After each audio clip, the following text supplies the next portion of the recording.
and all the board members of the AI task force that we have here. And as I just evidenced, I mean, we've got people that are very busy, have a lot of demands, and they've given up their time to be here. We've got one that's a little behind, but it's not because he's goofing off. He's had many things I'm sure before now.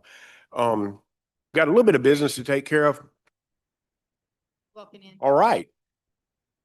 Come on in. Perfect timing. We're just starting. I was just saying that. As I was saying, we got people that are very busy, and we do appreciate you giving of your day and your time to participate in this. We've got I'd like us to start by those of you that have been in hearings, this is a little bit different. We're kind of backwards. So we've got our guests up front, which I think is better.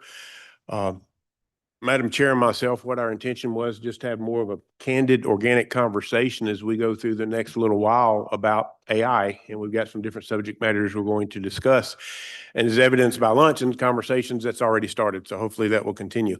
Kind of to start off, I'd just like to go around, everybody just briefly introduce themselves, what they do if they don't mind. I am Senator Bart Williams. I serve Senate District 15, which is Northeast Mississippi, have Mississippi State in there, and I'm in my 5th year in doing that.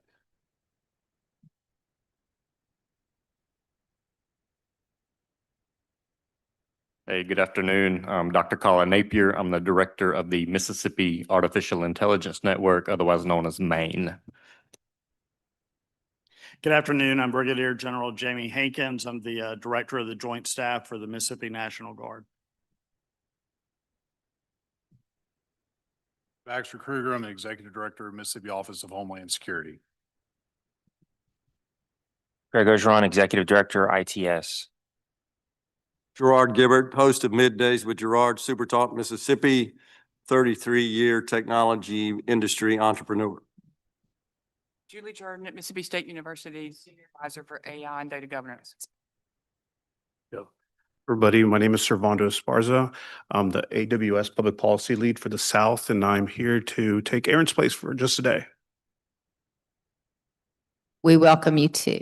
I am Representative Jill Ford. I am the House Chairman of Technology and the co-chair of this task force. And I am so thankful that each of you have given your afternoon, the task force and the speakers. Thank you so much for being here. I was asked to make sure that everyone speaks directly into your microphone. So we are live streaming this right now, and we want to make sure that we have this video taped as well. So on the ends, we have the House and the Senate attorneys, and on this end, we have Peer.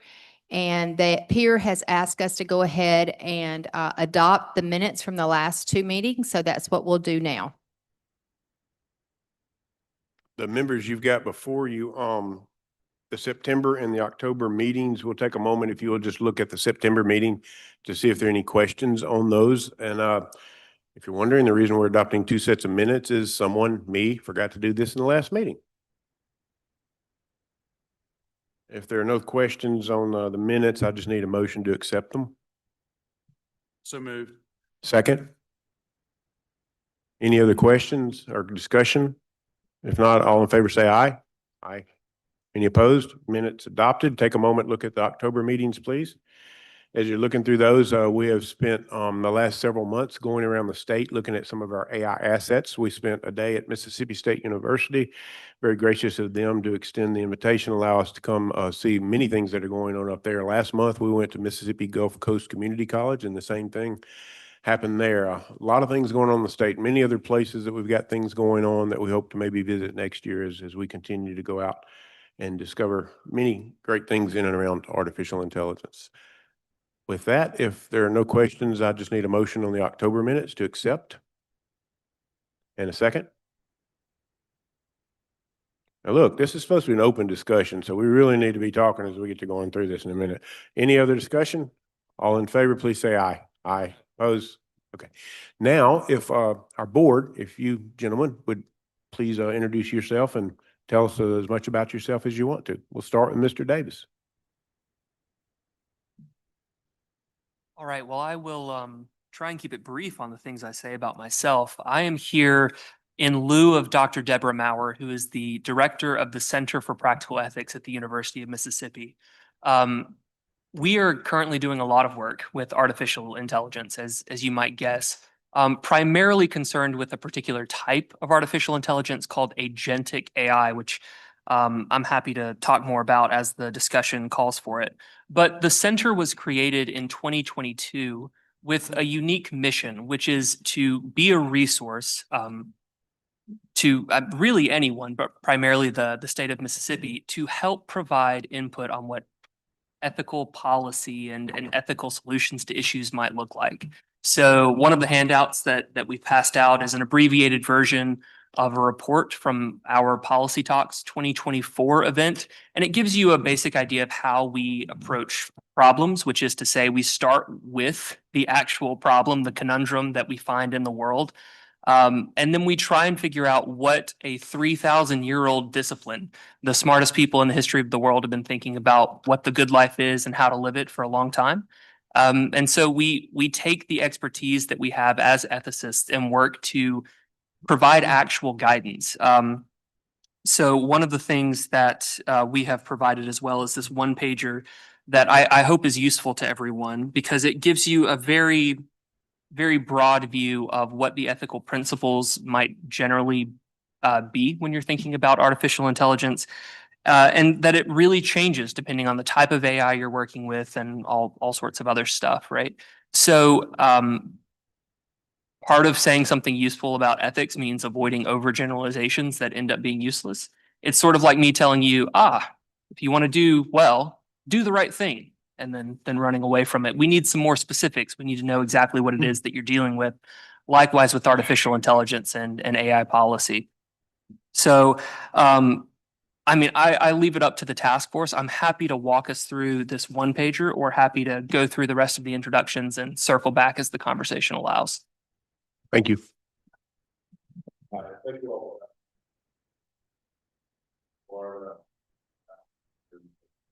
Always forget. Hi, I'm Sid Dobrin from the University of Florida. Up until about 2 months ago, last 10 years, I was chair of the Department of English. I also serve on the Florida Institute for National Security. I am a digital thought leader for Adobe. I have been giving talks all over the world about AI in higher education for the last 2 or 3 years. I am the author of AI in Writing, which was the first textbook to really address how we're using AI in writing instruction in higher ed. And I will not bore you with the rest of my bona fides, but pretty much every day, all I'm doing is talking about AI in higher education. I do own Flying Fish AI, a consulting service for the industry and outdoor recreation and other industries as well.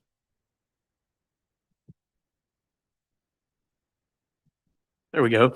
I am Chris Chisholm. I'm the superintendent in Pearl Public School District right down the road here. I will tell you guys that I'm honored to share the stage with the people here. I don't have all of those credentials that you're going to hear. What I've been doing over the last 2 years is pretty simple. It's on the ground work with AI. I kind of backdoored into this. This was a hobby for me, and it's turned into almost a second job, to be honest with you. I've done 210 presentations in the last 20 months in 10 different states. And I've done some training, a lot of training across the state of Mississippi on how to get the best out of this. And you would think that what I would do is just in education. It's really not. Most of the out-of-state events that I speak at are in the IT world and also for businesses. Everybody wants to know how to use this. They really don't know where to start. And just one fun fact, we have been running our own AI server in Perl for a little over a year now. So we've been developing on probably 12 or 13 different languages. And that's me, that's my staff, that's administrators and some teachers as well. And I've also done 60 trainings for school districts across the state. And a special thank you to my own school board for allowing me to do this because they understand that this is so much bigger than Pearl. And I'm very grateful for them for the opportunity to be able to go out because they could put a stop to that anytime they wanted. And so I'm very grateful for that. And I will tell you one last thing as well. We did our first Train the Trainer training 2 weeks ago at our district. We're going to do another one of those. What we have seen in education is we're going to need an expert in every single school district. This is moving so fast. There's no way to keep up if you don't have somebody that's on the front line of this. So we had 15 districts in 2 weeks ago. We will be doing the same thing in December, at the 1st of December. Anybody that wants to come is welcome to that. Anyway, that's it. Thank you. Thanks. Wonderful. Hi, everyone. My name's Brian Scarpelli. I'm the executive director of an organization called the Connected Health Initiative. It's a not-for-profit advocacy coalition based in Washington, D.C. that is advocating based on consensus that we identify across as many of the major stakeholder groups in the healthcare sector as we can incorporate into our steering committee. Right now, that's the physician community, a lot of providers, including academic medical center providers like UMMC, as a matter of fact, and technology developers, small startups to some larger companies that might be household names, patient groups and private payers and others. So everything, that's just to give you an idea of a little bit of the perspective. Everything that that the Connected Health Initiative is talking about is based on this thread of agreement we find across those different communities. And this coalition is about 8 years old. I should say when it first started, I was a little worried about what could we find agreement on across those communities. But digital health and AI issues are surprisingly a really unifying topic, I think, across all these different communities that we're tapping into. The main widget that we're making basically is the advocacy across some key policy areas: coverage and reimbursement in payment systems, health data interoperability, data flows, privacy and security issues. We interact a lot with sector specific regulators for like medical devices at the federal level. That would be the Food and Drug Administration. And kind of running across all of these is this growing role of augmentative and artificial intelligence, with tons of really interesting use cases that we can talk about, leading towards accomplishing this aspiration transition from the quantity-based fee-for-service approach to healthcare to one that is truly value-based. I know that can mean different things to different people, but hopefully that's helpful. Just a little bit of background on my organization. Thank you very much. As Madam Chair and I were talking about this meeting along with the committee or the task force last month, we were trying to think about what subject matters to get. And what we did was Mr. Davis is around ethics, Dr. Dorgan around education, Mr. Scarpelli is around healthcare, and Mr. Chisholm is around all things AI. He is Mr. AI Mississippi. We thought that would be a good thing, not limited to that. That seems to be areas of expertise, but all you gentlemen seem to have a lot of knowledge across all platforms. So kind of try to, like I say, we want to do this organically. The way we want to go forward is just as we have questions, and it's not limited to the task force. If you guys have questions that we're throwing it out there, please bring them out there. I don't know, if we wander around, we'll wander around. We may come back and deal with specific topics, but as people want to have questions, just kind of get mine or Madam Chair's attention, and we'll kind of do them in order so we don't get a little crazy. Does anybody have any specific questions in a direction that they would like to start?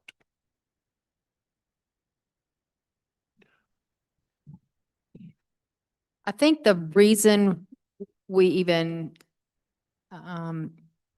put this task force together was to come up with good policy. We have talked last couple of months as a task force how we want to make sure that we don't just willy-nilly around on policy. We put up guardrails and not roadblocks.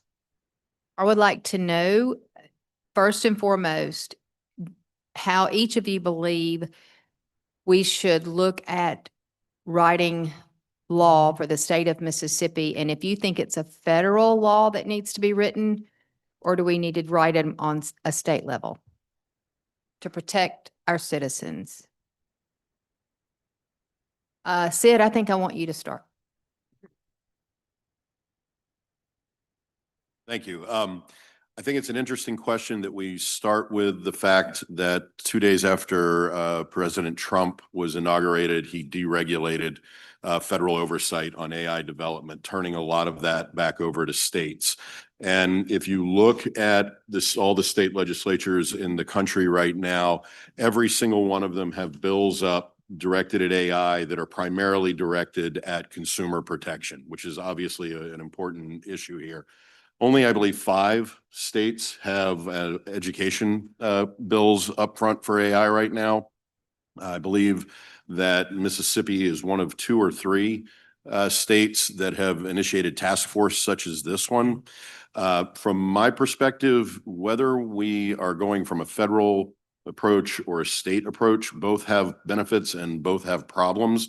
I think, given my area of expertise in higher education in particular, some of the roadblocks that I see from state level is that because a lot of research that takes place in higher education crosses state boundaries, that given the different kinds of compliance laws that we might be looking at for AI development, we may run into some snags at a research level. For instance, if the state of Florida were to develop its own AI education and research policies, and I were to be collaborating with somebody from Mississippi State or Ole Miss, and Mississippi had a different set of compliance records, then we're going to have difficulty with everything from grants and funding and sharing. So I think on the one hand, that is one of the tensions we're going to have to overlook. I think the biggest question that we're going to face, both legislatively and also just in deployment, is in infrastructure.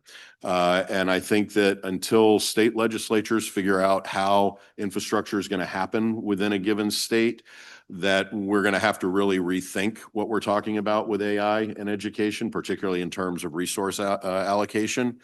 On the one hand, I think there's some benefits to federal policy in that direction, but I do tend to agree with President Trump's notion that federal regulation also stands the risk of stifling innovation, particularly at the consumer level and at the industrial level.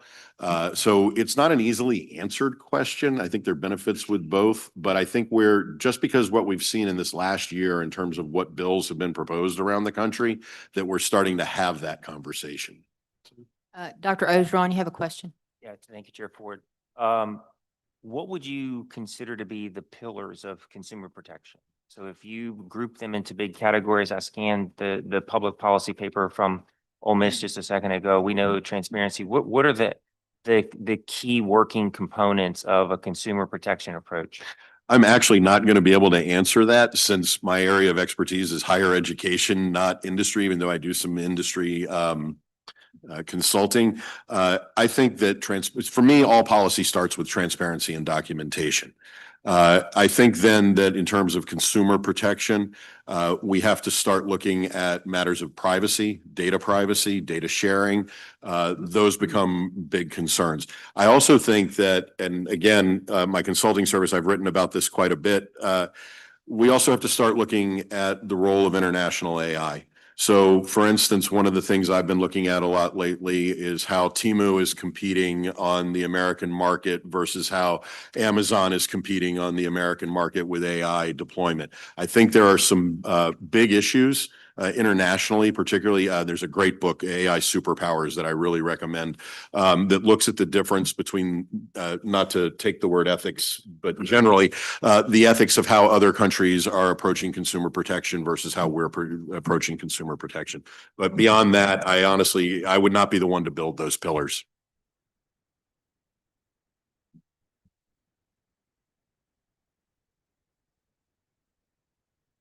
I'll add something here. And I really want to say what I told you guys whenever I spoke to you the first time I'm very appreciative of the approach that we are taking as a state.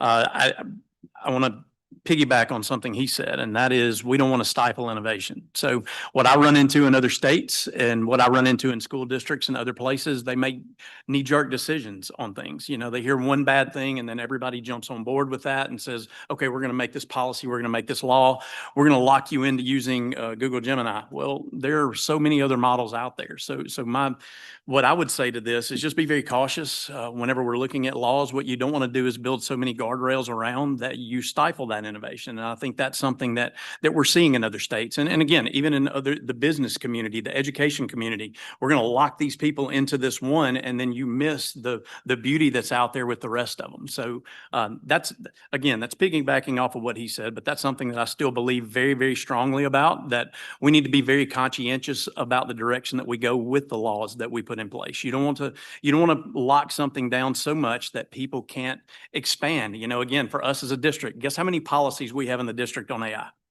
None. I don't need a policy yet. You know, we don't build policy just to build it. If a kid gets caught cheating, they're cheating. Everything else falls under the acceptable user agreement within the district, you know? So I think we need to look at things maybe in that light a little bit, instead of just taking that knee-jerk reaction to let's stop this or stop that. I think there are certain things on the ground that are really important to put a stop to, things like deep fakes. Like that's a huge issue that's rearing its ugly head across the country right now. Even in the state of Mississippi, we've had a few of those. So I think there are certain things that to the average Mississippian are really, really important to them. And I think that's one, but I'd also be very cautious on having knee-jerk reactions and developing policy that puts us in a box. Can I add to that too? Because I think there's an important point here also in terms of locking down policy. We have to remember we're in the embryonic stage of this conversation. And the velocity at which these technologies are evolving make it very difficult to develop a policy or a state legislative move when 6 months from now those platforms and those technologies are going to change, and those legislative moves might become obsolete very rapidly. I think that being able to have freedom of movement right now until things settle into a deployment kind of plateau is what we've also got to attend to. That if we try to start locking down policy right now in any area, those policies are going to become obsolete very rapidly. Thanks. Thank you very much. Well, I guess initially, and building on, because I think it's great comments that you just heard there. I mean, building on that, for me, I think, you know, generally when writing laws addressing emerging technologies like this, which are very dynamic and rapidly evolving, it's recognizing that, you know, it's going to be near impossible for the law to keep pace. If you get too specific, you could stifle innovation. That's something that should always be top of mind. But I think generally the recommendation that I would have is that, you know, if there's going to be a new intervention, that it be based on, you know, some demonstrable systemic harms that have been identified, as opposed to edge use cases or hypotheticals. And it's easy. I'm not saying at all that this is happening in Mississippi, but we were talking about this beforehand. It's very easy there's some very motivating edge use cases that have spurred congressional hearings on Capitol Hill. And I mean, should those drive systemic changes? I think a more deliberate approach, evidence-based approach is just generally a good idea. To the extent that laws can be technology neutral, that's in my view a good idea. And the idea being that it wouldn't just apply to one single use case and lock some single use case down. Also, the idea of if risk mitigation or obligations are going to be placed on a party to mitigate risk, that they're able to be scaled to the harms that are likely or expected. I think that's important because so you don't have, I mean, and there's some real life lessons that can be learned on the polar opposite of that recommendation in my personal views, such as the European Union's approach to AI risk management through their AI Act. They've already charged in and they've got this huge compliance regime, and they've outright banned entire use cases now. And they have lots of reasons for that, but you know, we don't know in 6 months into 3 years, you know, what that would lock down. So if you can scale the requirements that are placed on a party to mitigate risk, and there's good frameworks for that. That's actually kind of a lead into I think another part of your question was you know, where should these policies rest? Federal, state, otherwise. And for me, coming from the healthcare sector, I think the answer is unfortunately complicated. I think it's an impossibility to regulate health AI only at the federal level when state medical boards exist who are establishing a standard of practice in every state. As an example, but there are good the linkage I was thinking about was there are good guidelines right now at the federal level that are mandates on federal agencies and are just recommendations for everyone else. They're based on international, private sector included standards.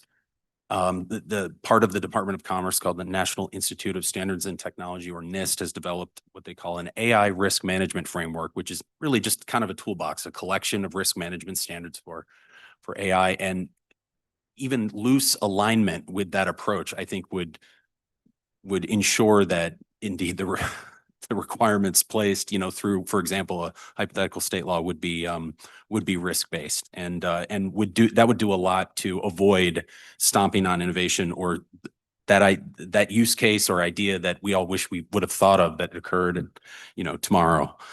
I know I mentioned the state medical boards, but I do think that that's a really important one. And in some shape or form, I'm sure the healthcare sector isn't specific to this, but there are professional regulatory bodies. Nurses separately have boards, and pharmacists have boards, and they're establishing the professional standard of care. And there's liability attached to that often, and so that's an important role that I think is unlikely to change. So all these things have to work in concert, and that's easier said than done. I realize that, but I do think states have a role. As well as the federal government and even some of these sector specific professional boards.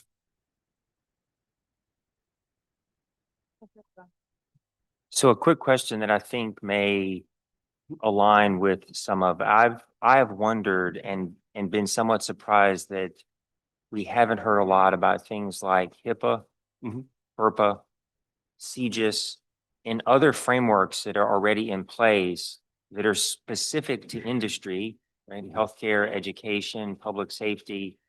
And I've kind of thought and wondered about an analysis that looks at those frameworks that already exist for us, to the superintendent's point about not needlessly doing this and what protections those provide. And I've actually been surprised that something holistic hasn't been produced leveraging those, in the education space, FERPA, and the protections that it would provide in that regard. So any comment? Thank you, Madam Chair.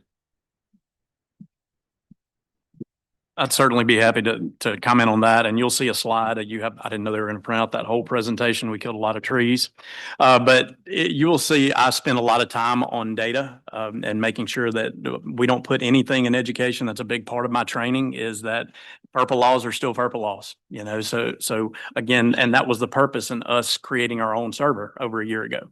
We're in direct control of our data. And it's really interesting, just even discussing this in general, when I'm finding with businesses, they all want the same thing. They want their proprietary information to stay proprietary. However, they want the functionality of using a huge model like OpenAI's model. So again, I agree with what you're saying. Just know that is something that we harp on tremendously with school districts, that we can't put any student data, and we even go to the teacher data side. I wouldn't want to name, so we want to make sure that no identifiable information is in anything that you put on any of these public servers. So in the end, I think that is a valid point, but those things are already in place. It's just having the training and reminding people what they can and can't do. That's a big part as well. You'll hear me over the course of the day talk about training. And again, none of this is any good unless we train the people that are actually using it. I could not agree more. Just to add another element or angle from the healthcare angle, I mean, I have very recently a pediatrician's office experienced, someone who in good faith is just profoundly misinterpreting the requirements of HIPAA and refusing to give me my own medical record, unless it's faxed to me. A lot of people run into that still, and that comes down to training and awareness. So I think that's really important. But it raises an interesting, what your question also raises, I think, really maybe a call for like an exercise or something. I've seen some states start to do this. It's starting to happen at the federal level. But there are many laws on the books today that, whether AI is used or not, are, covering a use case that you might be thinking of in the consumer protection context or patient data context. And getting a handle on that as an initial step is probably a really great idea. I've seen the one that was the surface to me recently was the Massachusetts AG's office basically did an analysis, and they just publicly released it as like guidance,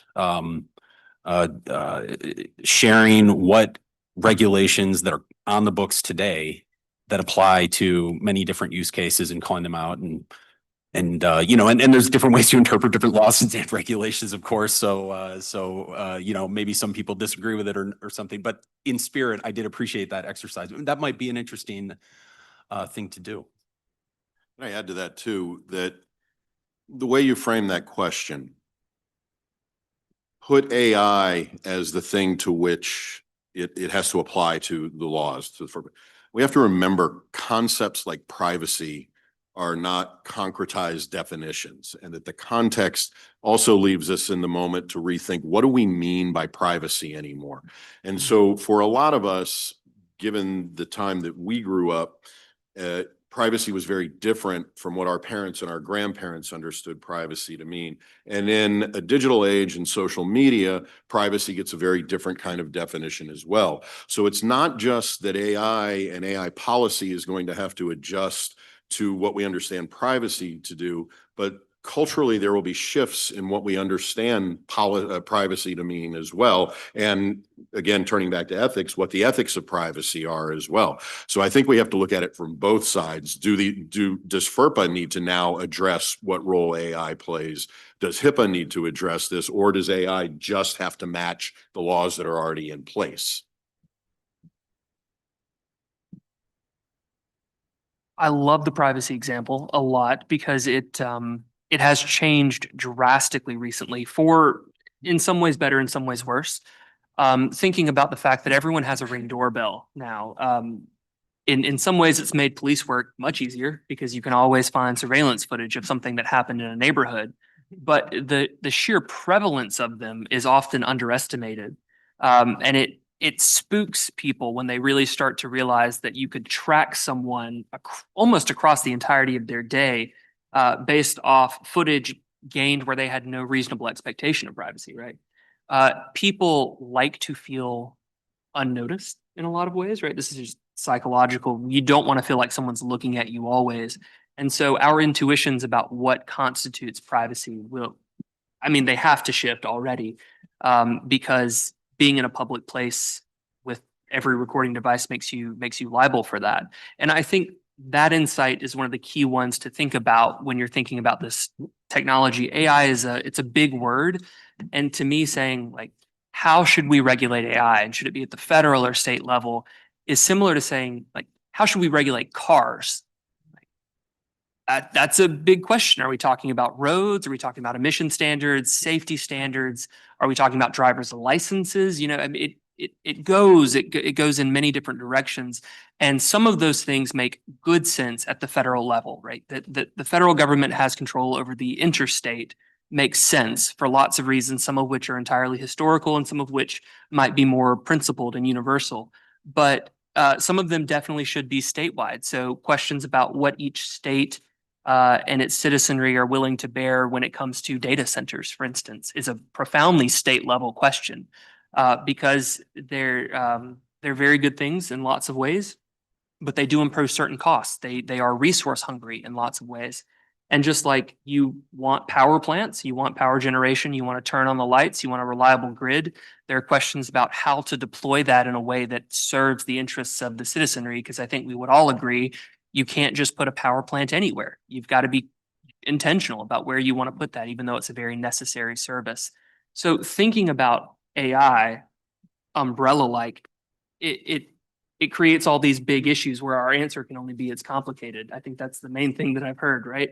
So particular use cases are where to start. And this is exactly what it seems like the task force is doing, trying to get your feet on some firm ground thinking about particular use cases, because it's going to look different in each. And there are going to be some laws that already apply and some laws that don't. And it's going to be some hard work determining how to parse all of that out in such a way that you could even know where to begin to legislate what a good policy would look like. Because I do think that the policies that govern where and how data centers are deployed are just going to be different than policies governing privacy rights. It's going to be big. So there will be no omnibus package that can tackle all of these issues. And if there's one thing, well, actually, if there are two things that I would say is caution is good. It's very good in this sort of thing. My favorite example is you can trade futures in any agricultural commodity you want to. Does anyone know what the one agricultural commodity you can't trade futures in? It's onions. What a weird thought, right? And it's because in the early 20th century, an enterprising individual teamed up with some onion farmers and shorted the onion market to an extent that they were cheaper than the bags you put them in after they were done. And Congress reacted by passing a ban on onion futures. And that law is on the books and it's serving us so well today, isn't it? I mean, so that's like textbook bad policy in my mind, is that sort of knee jerk. We don't want that one thing to happen, so we'll create a law against it without any attention to the bigger picture or the systemic mechanisms that allowed that to be the case. And then the other thing that I would say is that I said this earlier to Sid as we were chatting, ethics is a big thing and it's a lot like science. There are different scientific theories that make a lot of sense in different situations. There's general relativity, there's quantum physics, you get down to the more earthly realm, there's Newtonian mechanics, right? We have different theories that are useful in different places. Ethics is similar. And so typically what we do is we encourage people to think first in terms of values, what ethical values are at stake, and how can we operationalize them in a way that protects the interests of people, in a way that's not just hand waving, we're reducing harm. Which harms to which people and in what ways, and who's accountable when harms do happen? All of those sorts of difficult questions really, really depend on getting specific about what you mean when you say AI and how it's going to be used. Yeah, that's one of the most important things I talk about everywhere is everybody uses the singular verb AI is. AI is an umbrella term for a lot of different technologies. And when we start trying to talk about regulation of AI as an umbrella term, those contextual deployments become crucial.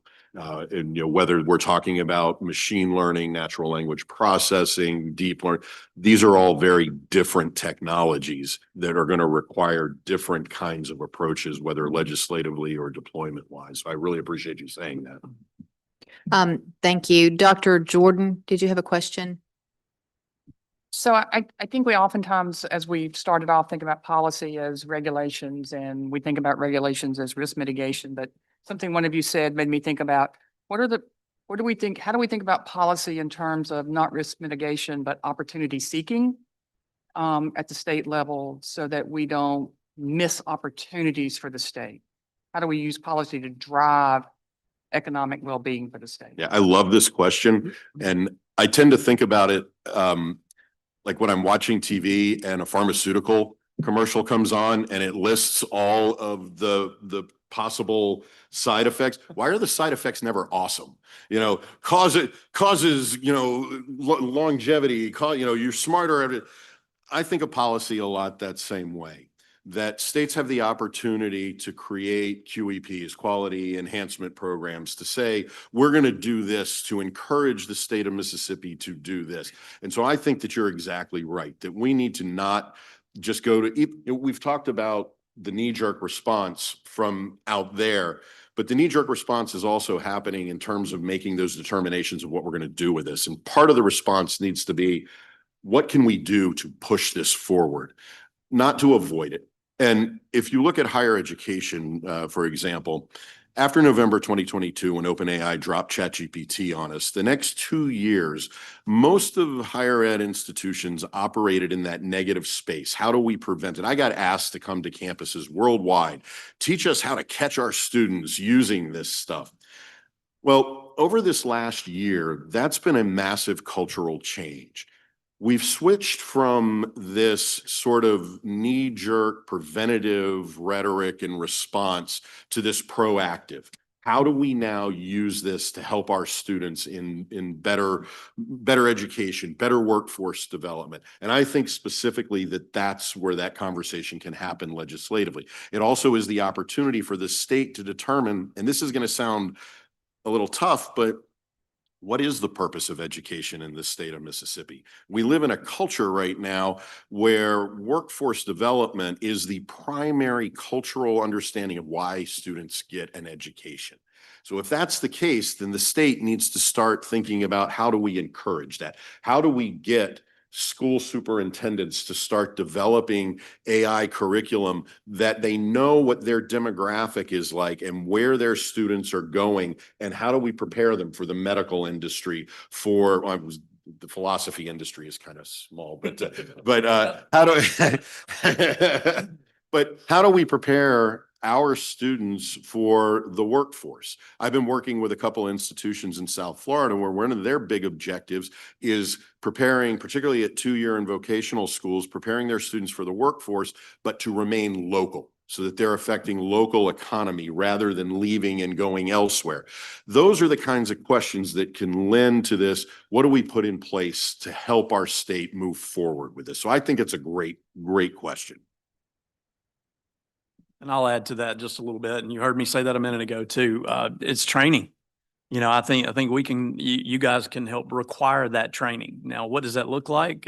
Colin and I are on a team that are working on a little bit of that now. I've got my own personal opinions on this. I don't feel like a second grader needs to be using ChatGPT.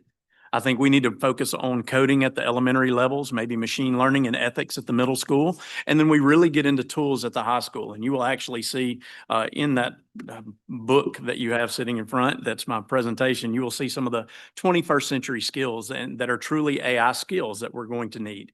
It is going to be about being able to, it's not just anybody can generate a prompt. Understand that. I can walk in and say, I need you to edit this email. You just generated a prompt. Okay. It's context generation. It's being able to take the skills that you know about AI from this company, take their local context and do something with it. That is a skill. That's going to be the new Microsoft Word, Microsoft Excel, all of this is the new skill. That's one of the new skills that are coming. And there's a whole list in there. How do we figure out which models use good data? Which ones have some political bias or bias at all? Those are skills that everybody's going to need and I don't think that's on our colleges to do that. I think K-12 needs to have a huge hand in that. So again, you're going to hear me again. It's training. It's training. We've got to dispel the fear that surrounds this, and there's still a massive fear. And understand, I scare people to death with what I teach. I do that very intentionally, but also then I show them the beauty of how you can be more efficient and how you can do things so much better with it. People across the country are scared to death that this is going to take their jobs. Understand, and I know y'all have heard that as well. And in some cases, it's going to. It's already happening. But what I tell people is what you have to do is learn to harness AI to make yourself irreplaceable in your company, whatever that company is. Is AI going to eventually be better than you? Yes, but you and AI together are so much better than the AI itself. So again, I think you wrap all of this around, it comes into one word, and that's really good training for real, true 21st century AI skills. And I'll add to that. One thing that so Policy Talks event, right? You've got the handout for it. That event happens annually, and the one that's coming up in 2026, I forget if it's in March or April, but it's on AI and labor because, again, different types of AI. The one that we're most focused on is agentic AI, but I do think it's going to create fundamental shifts in the way we think about labor because some of the tools have such capacity and potential to just transform some of the work that we do. The work that makes you want to bang your head into a wall when you're creating reports that no one ever reads, right? And they're just there just in case. I say this as an administrator at a university. I've created reports that no one reads. And it feels like a giant waste of time, but I do believe it's necessary because that's the sort of thing that in the end holds us accountable to making sure, for instance, that we're appropriately spending funding that's been given to us by the state. So those are important things, but they can be mind numbing.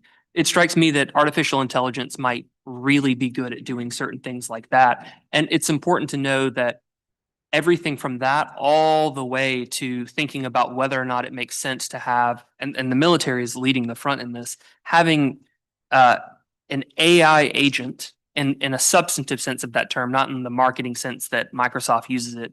Create your agent. That just means like giving a personality flair to the basic model that they have. But in the sense of substantively creating someone that you're meant to treat as a member of a team. This is how the military is thinking about it. And that sort of phenomenon might really change the way we think about some things. And so part of our event is going to be focused on that. But MIT, their NANDA is the acronym, and I forget what it stands for, released a report earlier this year that said 95% of AI pilots at companies fail. And they fail not for the reason that you think they do. It's not that the AI system cannot handle the work. It can handle the work. It's that it turns out people don't know how to implement it into their workflows well. And so figuring out workforce training, I think, is a big part of that. I will say from an ethics standpoint, what you could do to generate opportunity is to make it clear, to do a good job of creating, getting a clear picture of what benefits and risks you as in representatives of the citizenry are willing to bear, and then making that clear to companies. So I think one thing that's happened a lot is that there's a myopic focus on one aspect of what AI might bring and the benefits it might a place could offer. So Arizona, for instance, I think in the Phoenix area recently signed a contract for a massive data center, like one of the top 10. And they did it because they made this pitch. It never rains here. The sun's always shining. Imagine the solar energy, right? Great idea. You can have a lot of energy generation that way. Turns out AI data centers need a lot of water for cooling. And if you know what the desert doesn't have a lot of, it's water. So that sort of myopic focus on bring them here, economic boon, we've got a lot of solar energy, totally missed a really, really important feature of a $50 billion data center that's going to be built and potentially really drain the resources of the citizens of Phoenix.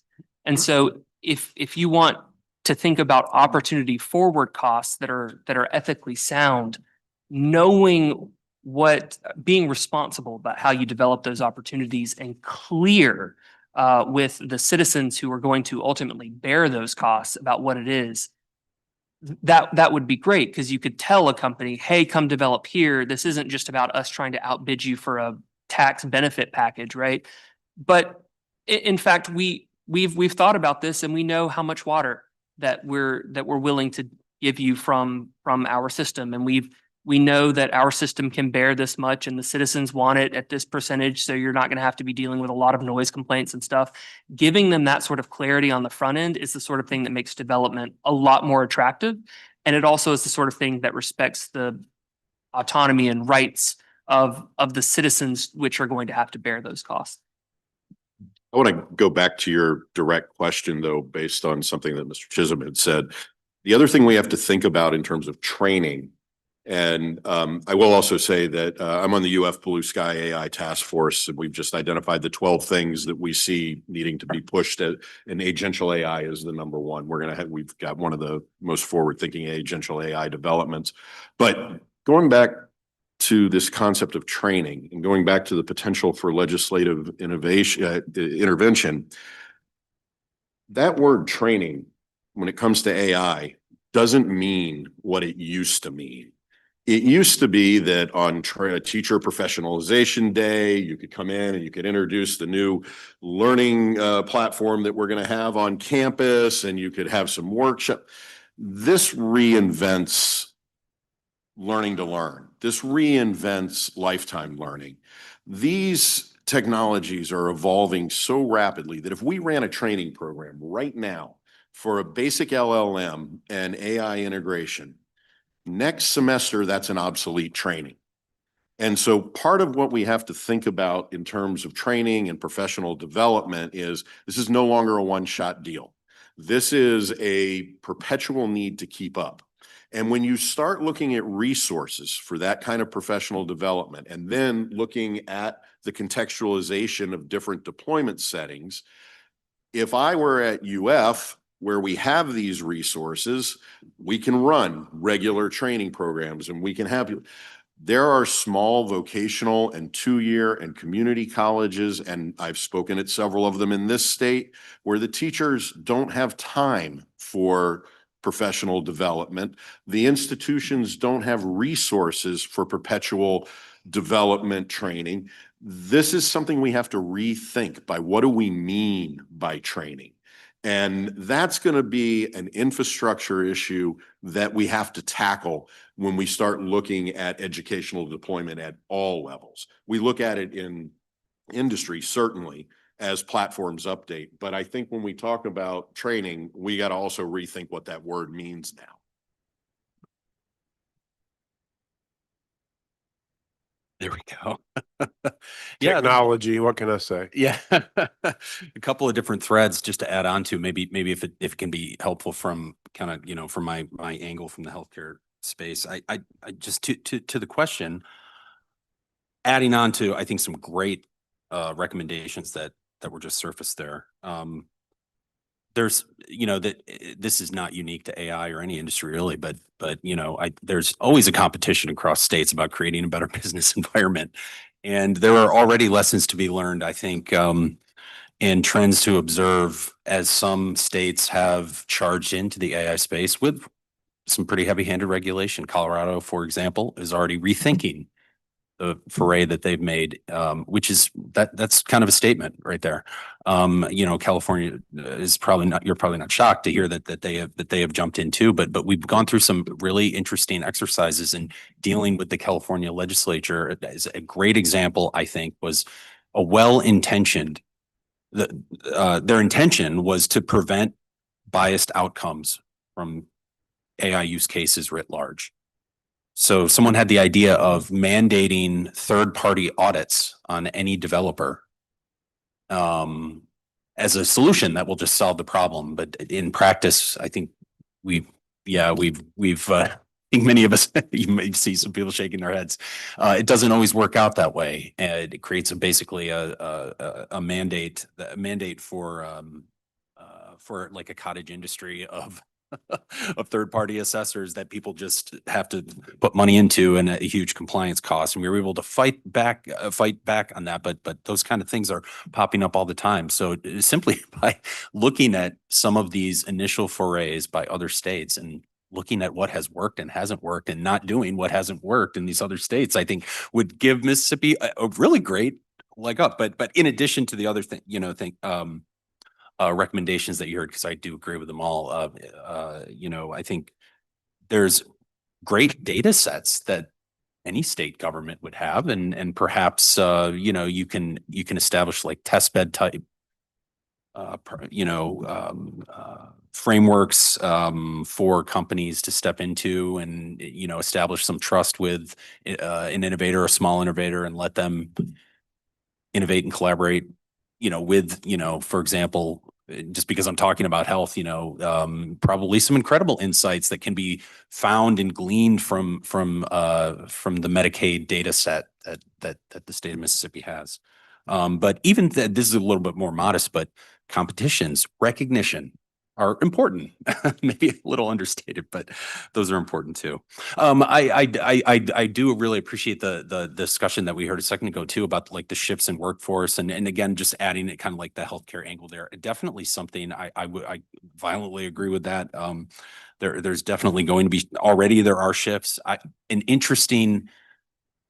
was almost initially surprised by this when we first pulled our coalition together, and there, I think you'll find physician and qualified healthcare professional advocacy groups like to use the term augmentative intelligence rather than artificial intelligence, understandably.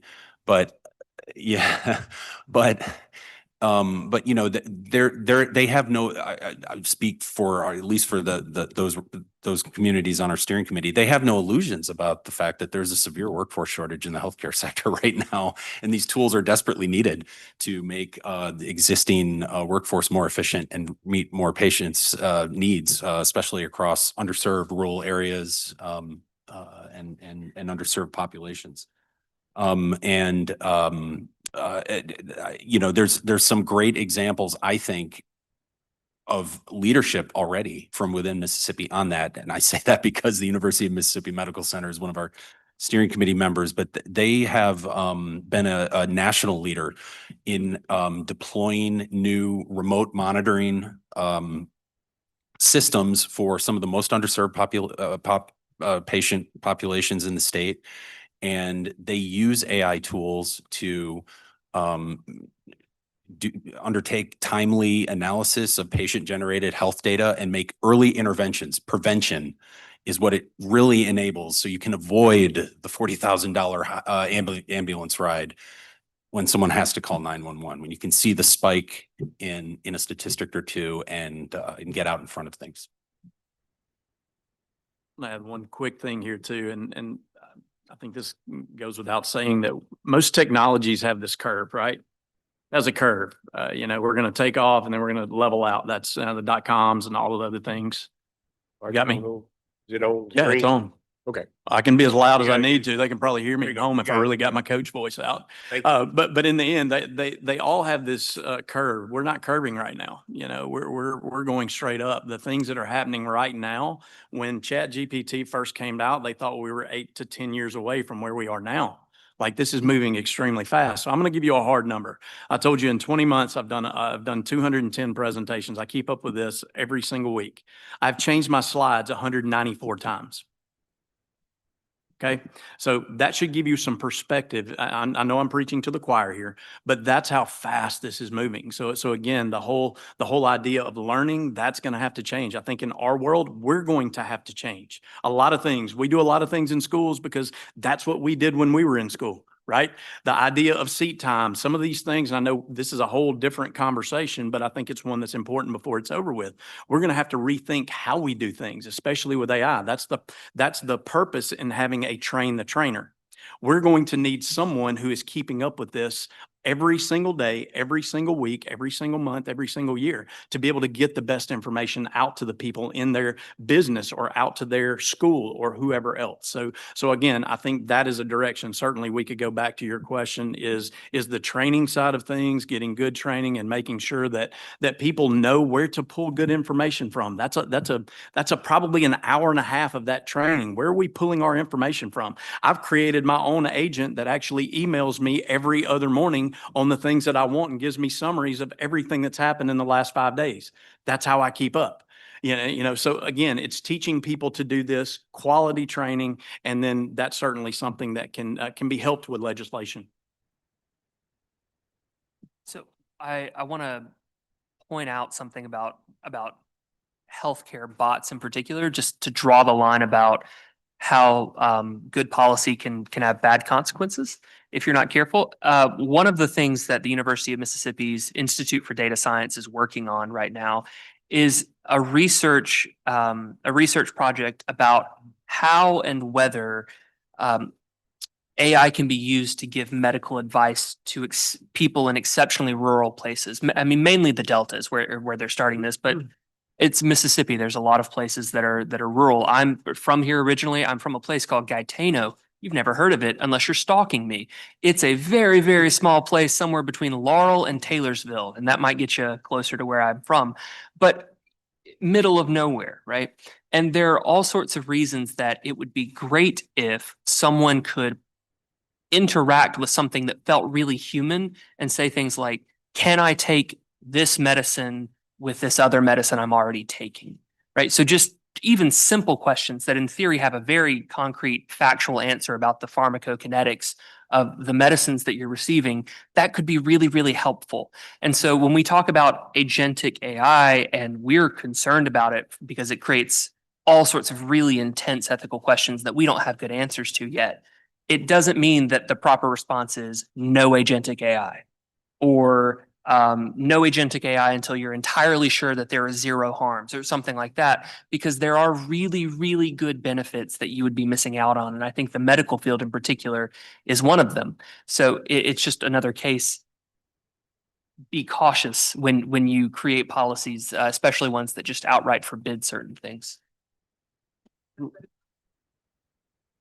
Great segue.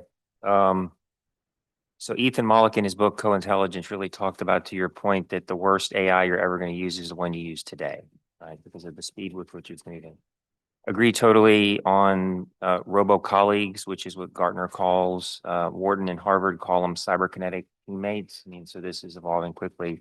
I think the question, and I think you really set it up nicely, Ethan, is transparency important?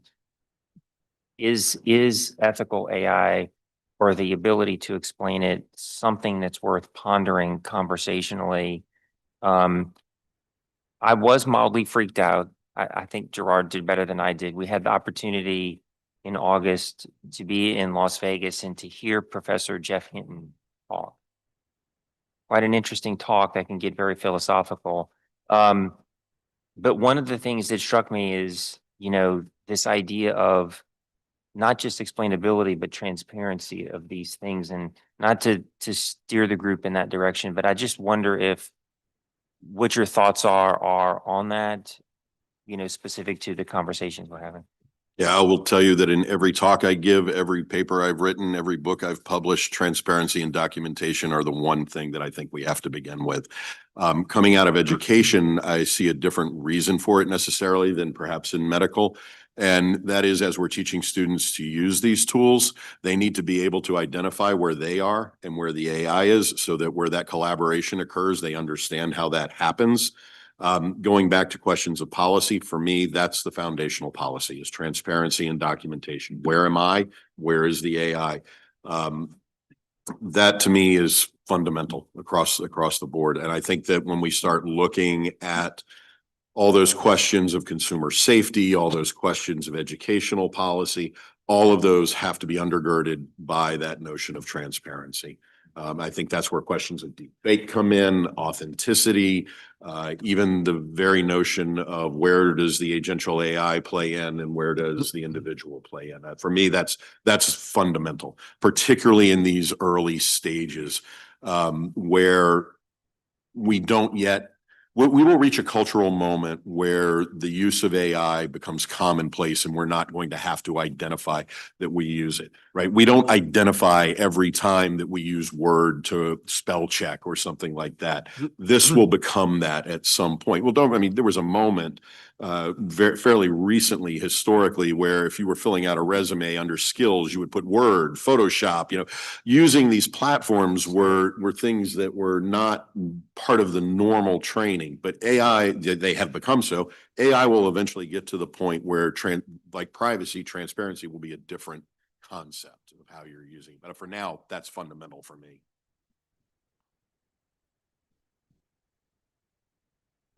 Yeah, so thank you, Madam Chair. So I certainly agree with that premise that fundamental to all of it is transparency. And I think we all agree that we want to create a policy framework that does not stifle innovation. But we got 50 states now all pursuing their own paths. We came dangerously close, as you know, to including in the One Big Beautiful Bill Act a prohibition against states establishing their own regulatory framework or any laws around AI.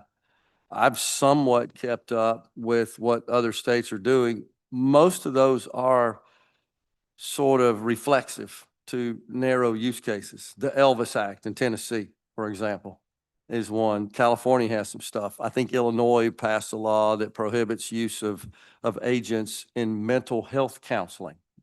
That's a pretty narrow use case, I would say.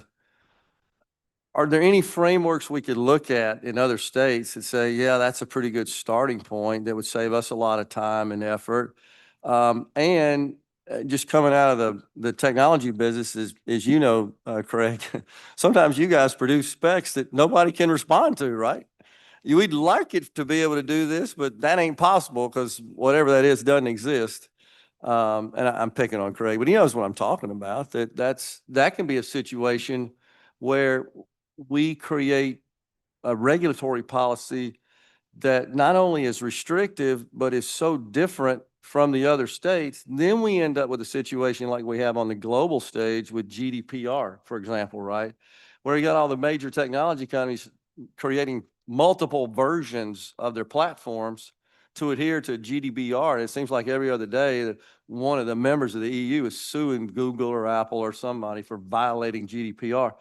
We got to figure out a way to do this in such a way that, yeah, we think it's not stymieing innovation within our boundaries of our state, but because it is so different than other states, and it becomes so prohibitive for the makers of all this technology to try to make 50 different versions of this. We already have a problem with that with automobile cafe standards. You know, it doesn't apply in California. You see that on the stickers, for example. How do we get everybody together? And maybe that's a bigger question we can answer today, but that is a risk that we could all go off on these different tangents, and that in itself stifles innovation.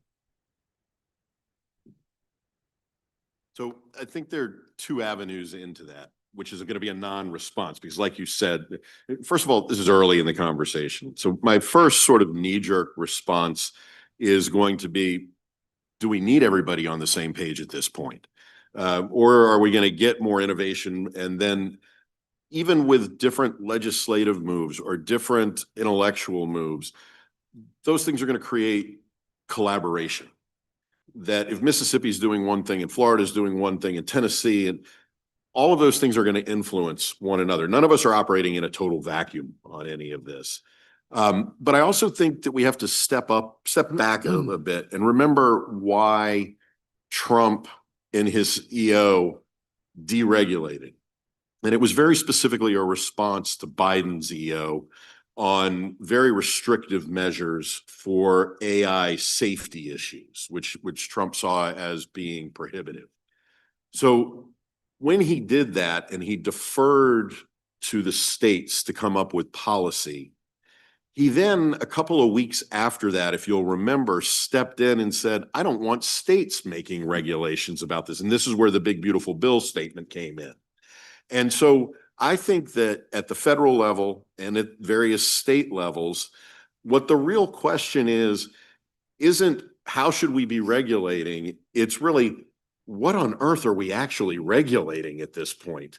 And so I actually think that we're trying to have that conversation a little too early. And I think, as we've said, we're talking about an umbrella term that gets tossed around as though that, what we're going to do in higher ed is going to answer medical, is going to answer K through. This is going to require, I always like to frame it as these are complex questions, but complex doesn't mean complicated. Complex just means we've got to spend a lot of time doing some analytical work that we haven't had the opportunity to do yet. So in direct response to your question, I think we have to figure, this is like trying to teach a second grader what a college student needs to know about AI at this point. And they're not ready for that yet. I don't know if we're ready for this. We need to have a lot of these kinds of conversations. So like I said, it was going to be a non-answer, but when you pose that, that's how I think about this stuff. And the same, actually think to some extent applies to the concept of privacy. Because that can be contextualized and represent different things to different people. I can see where deep fakes, particularly with some of the stuff, big case in New Jersey, you guys may be aware of with some 10th graders. I think that deep faked some sexually inappropriate, explicit content. And so that obviously makes sense because you just took basic social media photos and then used AI to create this inappropriate content. But I've seen Senator Josh Hawley from Missouri actually wants to pass legislation that would prevent just the major technology companies from capturing when you hover above something on the internet and then using that to sell, right, as information to prospective marketers of whatever it is you were hovered over. Well, I don't know if that's an invasion of privacy necessarily. So it's the same sort of thing you're talking about, I believe, which is how do we define what this is, this privacy matter exactly? It's too anomalous. You're on the internet, you just forego your privacy, right? But flip that around, flip that around. And what happens when Mississippi says, we actually want to lead the nation in medical deployment of AI? And here's how we want that to happen. Well, now what you're doing is creating policy that is saying, we want this to happen in these industries. And industry will be very different than education in a lot of ways. You know, particularly in a system where we're trying to negotiate between industries named, I gotta find the right word, industries named obligation to profit, paired up with an ethical approach to privacy, or paired up with a different approach to collaboration than education has, where competition drives those. So there are ways to flip these questions to say, how would we benefit from sitting down with the medical experts and saying, if you want AI to thrive in Mississippi in the medical industry, what do we want? And now let's say, this is what we're doing. So I think the biggest, and this goes back to the complexity of this, there's no one avenue into any of these questions. And a lot of times, and I get accused of this all the time, of being able to say, wait a minute, what if this? And I think that's what we need to spend a lot of time doing. Yeah, I would just agree. I'm kind of just adding on to agree with you a little bit. I do think we're in early days. I too can't think of a model state approach yet. That's in progress for sure.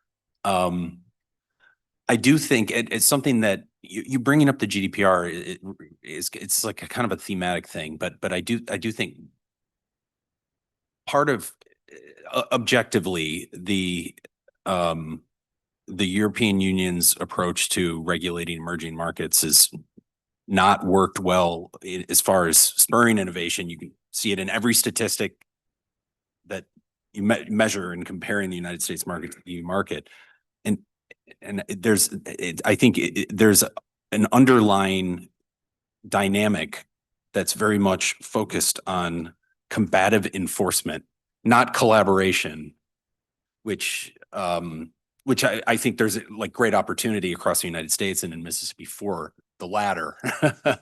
But the more combative, the more enforcement based the interactions are between government and private sector, the more lawyers get involved and the more people go back to their corners, and nobody benefits from that. Actually, I think there's an economic dimension to this, because the reality is none of this technology was invented in the EU. It all came from the US. I think they're trying to slow it down, honestly, and impose these crazy, and China, right, trying to slow it down so as to catch up. And the tech companies, I mean, some of them sort of wash their hands on some of it and just say, we're not going to do it. And others are actually hitting the hip and paying all these big fines they're levying on them. I just don't want that same thing to happen inside the borders of the country with respect to these 50 different states all trying to come up with something here. The other thing you have to keep in mind about this also, not just the velocity of the technological development and our need to regulate at that velocity, we are now responding to a series of legislative measures put in over the last year or so, or at least since Trump's EO. Depending on how things play out, we have to also recognize that 2 years from now, we are going to have an entirely different set of EOs. And we are going to have an entirely set of different state legislatures in most of our states. And so anything we try to lock down right now is temporary. And it's evolution. You know, it's going to continue to change and change. So I think a lot of times when we ask these questions about industrial deployment, 2 years from now, it's a very different approach. I want to add something here, and maybe this is just the old coach or principal, but we are in direct competition with other states. So here's the thing. I don't think we need to look at, I think we take the best of what's happening in other states, but we've got to make this what's best for Mississippi. And I think that's the thing that, where do we start? That's a great question. And I think you can look at other states and find out what's working, find out what's not working. But in the end, we are in direct competition with them for the businesses, for the people that are coming here, for keeping our own people here to work in this state at those things. So for me, again, that's a simplistic view, but I don't think we need to look to other states for that. I think we need to define what we want and how we want it, and then we make that happen. And then I would also say on the legislative side, you're going to have to be nimble too. So if we create a policy this year, how many laws do we have on the books from the late 1800s here in the state of Mississippi? Many. Yeah, yeah. You see what I'm saying? So we can't get the idea that we're locked in. It may have to change next year. There may have to be a special session called just to make a change so we can stay competitive with things. So in the end, again, that may be a simplistic view of this, but I think we are in direct competition. We got to do what's best for us. And brain drain is already happening. We are seeing, particularly in higher ed and industry, people leaving and going to institutions and companies that have the resources. I look at our campus and the 300+ AI faculty that we have hired over the last several years that we have taken from other places. It's happening. And in industry, it's happening. So the competition. We're a capitalism society. That competition's always going to be there, and it's happening across every industry, higher ed for sure. I don't know if you're seeing it at Mississippi State, but yeah, it's there.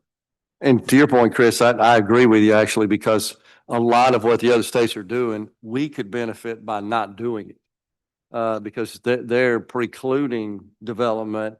And industries looking at, well, we don't want to go there. That's an unfriendly environment to what we want to do here. So we could actually lead in that respect. This will turn on. And I'll say this too. I've been to 10 other states. I'm very proud to say that what I've seen in other states is we are leading the way, especially with what Colin and the Maine network, you guys with what we're doing. Right. I'm telling you, I'm on a phone call with the epicenter of all this with the Department of Ed in California. It's the epicenter of most of this. And they're asking Mississippi what we're doing and why we're doing and asking questions. So I feel really good about where we are. And here's what I don't want to do. I don't want to stifle that. We've got a chance to grow and lead and run. Let people grow, lead and run.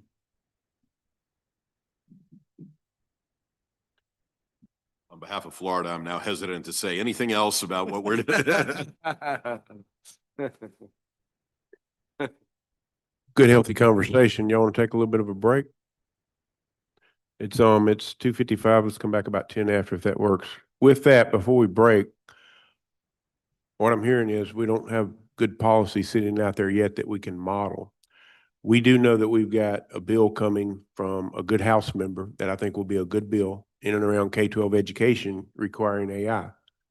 So when we come back, let's talk about creating great policy. I mean, that's something that's there. I hear training that's imperative. That's something we need to do. Thinking outside the proverbial box we've been in for a generation or two, let's think about how that policy needs to be molded. So if we're going to try to do some policy in and around that, I think that will be a popular piece of legislation. I think it'll have an appetite in our legislature. We need to try to craft as good a piece of policy as we can. So we'll come back in about 15 minutes. Thanks.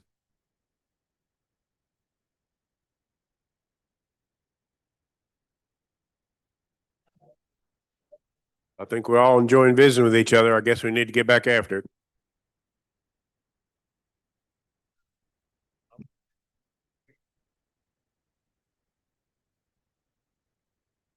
Hey, let's just not even talk about leaving. Let's just stay until we get, yeah. Let it be the whole group. We'll let them be a part of our policy. Yes, yes. I thank everybody. This is going great so far. I don't think we had but a couple people trying to go to sleep on us back there. I failed to mention earlier that online with us, Danny DeVito with NVIDIA, who is on the task force, and also Gregory Austin with the Attorney General's office have been with us the entire time. So y'all wave at them. Hey, y'all. Oh, well, they were here. We'll give them credit for it. So they've definitely been part of it. And I know that we talked a little bit about policy that already exists and that will encompass AI, and Gregory with the Attorney General's office is looking at that. We'll probably be looking at that in the next couple of weeks as well.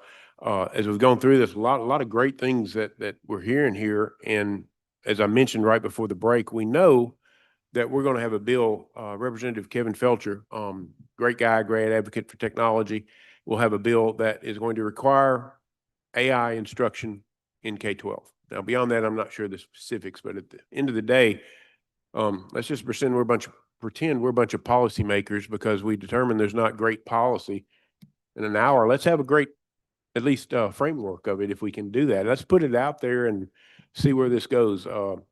Training, and what I'm hearing is atypical training is an imperative part as we go forward and we want to embrace AI. So I'm just going to open the floor. Who wants to kind of start with this? How do we want to create the framework around this?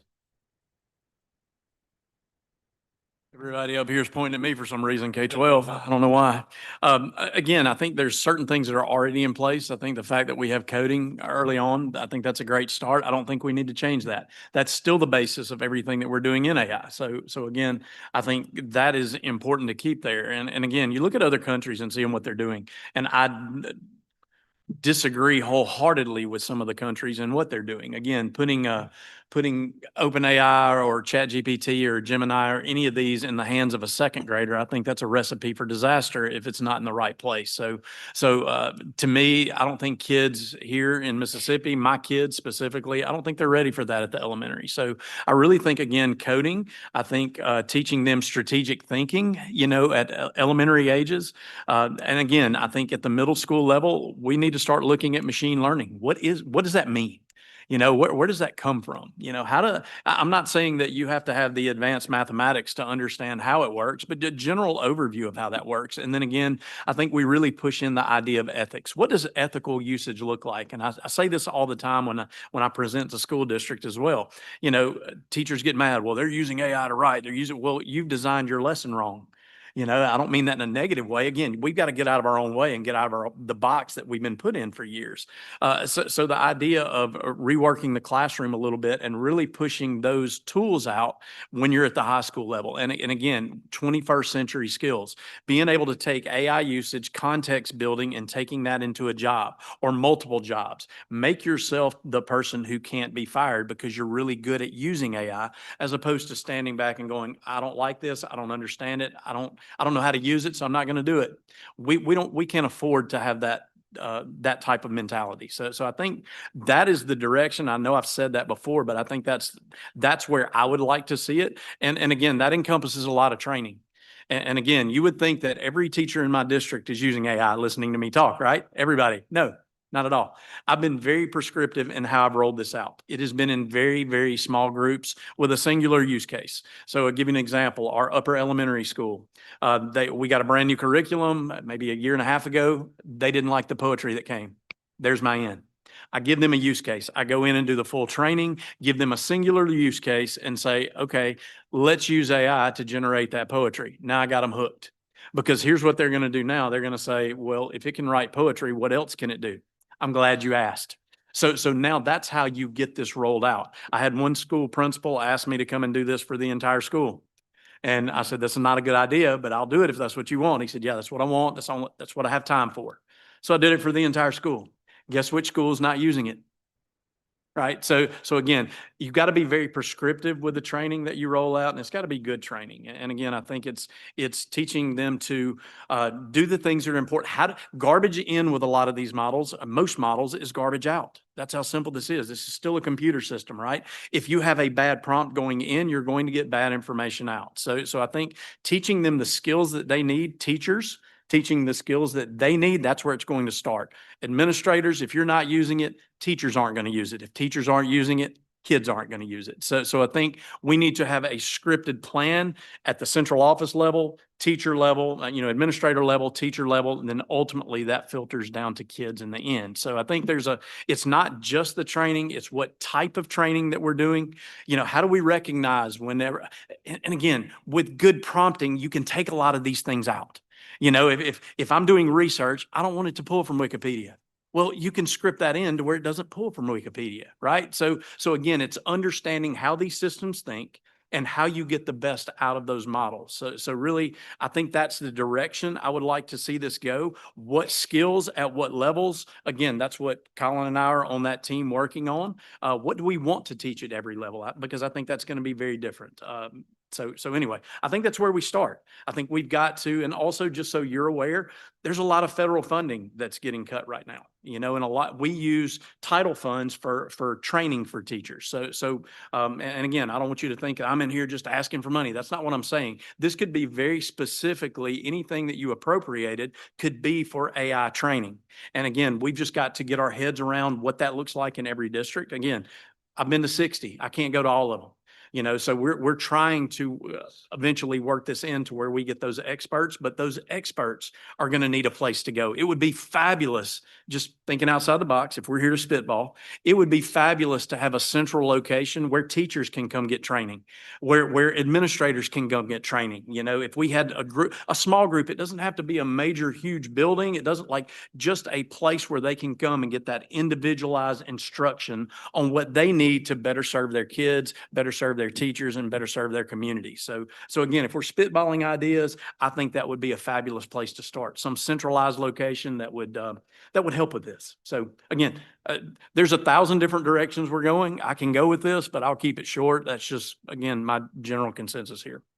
I want to add, I just want to add some context to Superintendent Chisholm's points of what we're doing in terms of, so we have an AI Workforce Readiness Council that was established by SWIB, our State Workforce Investment Board.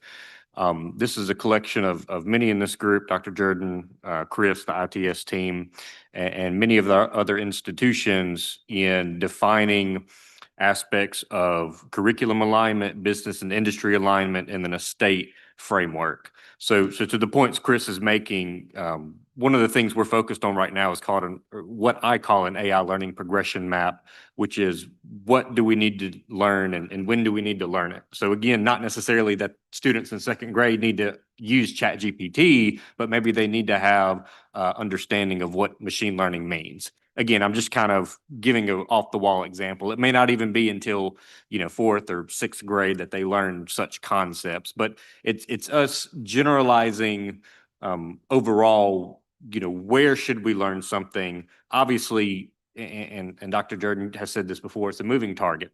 Things are changing. We've heard that from our speakers here today. So that's not meant to be set in stone for us going forward.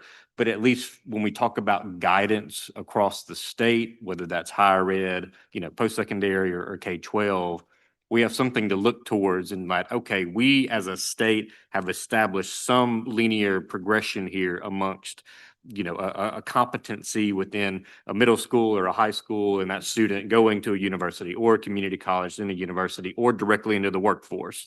Now, obviously, what we're doing right now is very much in the draft stages, but it's something I would love to share with the task force here to get some recommendations on that as well. But I just want to add that context to what keeps getting brought up here.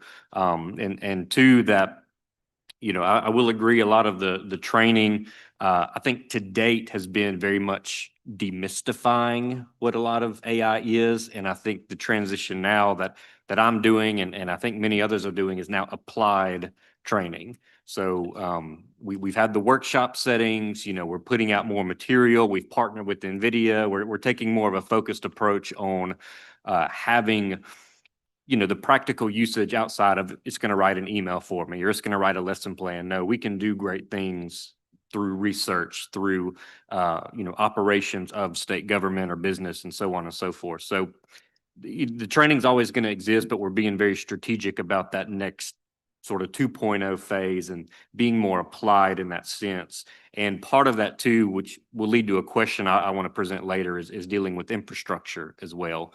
How do we take the applied training and put it to use with, you know, what infrastructure do we have? What do we need, sort of thing? I'll table that question for later, but something I'd love to ask our panel here. Thank you. If I may add one last thing quickly, and I will tell you, in going into many districts, what I see is a fear. I think I've already discussed that. The other thing is you'll have the IT folks there. They're going, we block it all. No, you don't. You know, you think you do, but you may be blocking ChatGPT, but not the 450,000 programs that use an API call, right? So the idea that they think that it needs to be blocked, I think we've got to demystify some of that for school districts across the board. And then, you know, I'll just leave it at that. I think we just have to do, again, it's about training. It's about getting them away from being scared of this. This is, people say, well, this is the devil. Well, the devil's at the door. You know, that's the reality. It's here to stay, and it's moving extremely fast. And again, I think it's important for us to jump on that train instead of standing on the tracks watching it go by. So I'm very thankful for the group that we're working with there as well. I think some really good things are going to come out of that. We've had good discussions already, and I think there will be some really good recommendations on it. But I do know sooner is better. Again, the longer we wait to get this training out, whatever training looks like in every district, the further behind we're getting because it's moving so fast. So I would just keep that in mind as we're talking through this as well. Can I add to the training real quick? I would also recommend, whether at the state level or in smaller patches around the state, providing your teachers at all levels with a safe sandbox where they can get their hands dirty with these things and they can talk with each other about these things, and that they can share resources with each other. That doesn't have to be part of a formal training session, that they can decide, I want to see how to do this. How are other people doing this? And to create learning communities with all of this, but having a sandbox, a place they can safely go and see, what does this GPT model do? What is this? I can tell you all day long how to use a hammer. Until I put that hammer in your hands and you actually use it, you're not good. That hands-on learning experience is necessary, and providing a place for that to happen is pretty crucial. I would also say that the question that you're asking, this isn't a new question, and I always think of the analog of what happened after Sputnik, and how after Sputnik, we created a national program in mathematics and science in order to elevate the education at all levels across the country. And I think if we can start looking at what are our objectives for the state or for the country, that we can develop a kind of overview plan. And I agree that, you know, second graders don't need to be playing with a GPT model, but I think we also have to recognize that education, beginning at the earliest, most fundamental stages, is also grounding our students in the ideologies and the logics of how they're going to think about things later.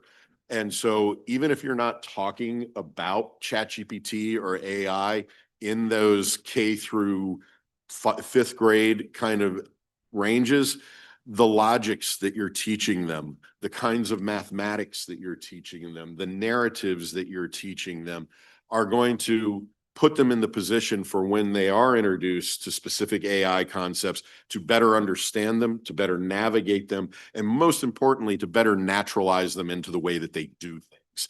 And so I think there are models that we've seen before legislatively, but I also think that we have to think about it more than just how am I teaching AI, really more so how am I teaching critical skills that will be necessary for AI, or problem solving that will be necessary for AI, that it's not just about the direct conversation about AI. It is a larger kinds of educational cultural shift in what we're talking about. Yeah, one last thing. I said last a minute. This is last. But the other thing that I see in a lot of districts is this. They think this is a CTE problem. This is not a CTE issue. You know, and again, I make that abundantly clear. This is English, math, science, social studies, electives, and CTE. It's going to be in everything that you do when that middle schooler gets out. We better go ahead and embed this in everything that we do in some way, shape, or form. So the idea, again, I'm just telling you some of the things that I see when I go out to districts. Well, we're going to do that over in CTE. This is a problem for everybody. And there's some solutions for every other subject as well. I give this story all the time about my English teacher at the high school that was thinking about retiring, you know, and she called me, she said, I can't do this anymore. Right? I can't, I'm tired. I need to be a mom. I need to be a wife. I can't do it anymore. I'm like, that's not a phone conversation. I need you to come over here and talk to me. So we sat down and we talked, and she said, I can't do the grading at home anymore. I'm tired. And I said, you got an hour? She said, I do. So we sat down for the next hour, and she taught me everything that she teaches in English, writing. So now we created a GPT for her that she can take back into the classroom and use. You know, and that's the beauty of this. She saw how effective this was. I was doing this for the teacher, not the kids. Hear me say that. I'm trying to keep a teacher, a fabulous teacher in English 2 and English 12. So what's ultimately happened is because now she's doing that, and understand, she's not cheating with this. People say, oh, she's using AI to grade. She is not. She is using AI as a tool to give her feedback to kids. Two totally different things, right? So now what she's done is she's created about 8 or 10 models that she can send out to her kids at every different level. What we've seen in the classroom is kids are writing 3 to 4 times as much. So again, that's the training, that's the leveraging that we can do in the classroom with kids, with teachers as well. So I just wanted to make sure everybody understands that. You're going to hear a lot about, well, this is a CTE. This is not CTE. This is every single subject across the board has to be involved in this. So I was just going to add a piece to the training that I think sometimes gets missed, and I think particularly in K-12 as much as higher ed, is that for people to get training, and I think to learn the learning of learning, they've got to have time. Teachers don't have a lot of time. They get paid for X number of days a year. They get 2 days or 3 days or whatever it is of professional development, and they don't have any more time for training. So if we really want to do training right, we're going to have to figure out how do we give people permission to take the time to do it. And add it to your certification processes. Yeah, and a lot of the training we've done, and when I say we, the Maine has done, has been strategically put in a sense of self-paced and online because of Dr. Jordan's point. Teachers just don't have the time, and whether it's teachers or just people in the workforce across the state just don't have the time to do it. So trying to make it flexible, again, there's a difference between online and self-paced learning versus the hands-on. I very much am for the hands-on, but it's sort of almost that incentivizing them to do it to the point of offering them credit CEUs. Again, another thing we tackled with a lot of the training, but I think as we think about, you know, if it does need to be more required in a sense, that point of enticing them in some way. And I'm not talking monetarily, but, you know, we've had the conversation on higher ed of enticing them by giving them computational power, for example. So how does that translate to K-12? How does that translate to general workforce in that sense? So not really a question, but just a broad statement for us to ponder on.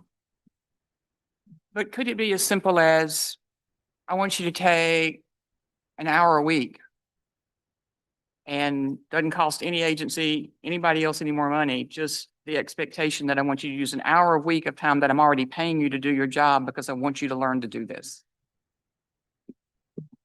Yes.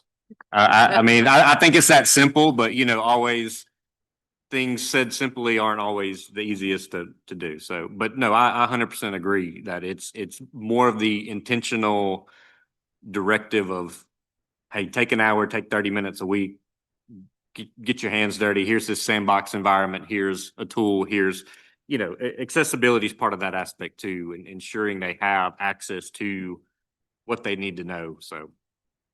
And having someone who will, as was mentioned before, an expert in each institution or within each district that can be once a week pushing out, hey, here's something new to think about. This teacher's doing this. Because with a teacher, it's incentive that you're being recognized for your work as well. It's not a monetary incentive, but to be able to say, you know, Mr. Chisholm just did this in a class at this school. Here's how he did it. Maybe some of you should try this once a week. Getting an update in an email or something like that also helps push that conversation, because you've got to create a learning community. It's not about the individual teacher. It's about the community of the, and I know that there are platforms out there that are already starting to do a lot of this. So, but yes. Yeah. And that's part of the, in my view, that's part of the issue too, is finding, I'd rather use the term champions rather than experts, but finding those champions who can lead trainings or who can be advocates within their setting of, to Superintendent Chisholm's point, a champion in every district who's helping, staying on the cutting edge of, here's advancements, here's models, features, here's, you know, pedagogy, here's all these things.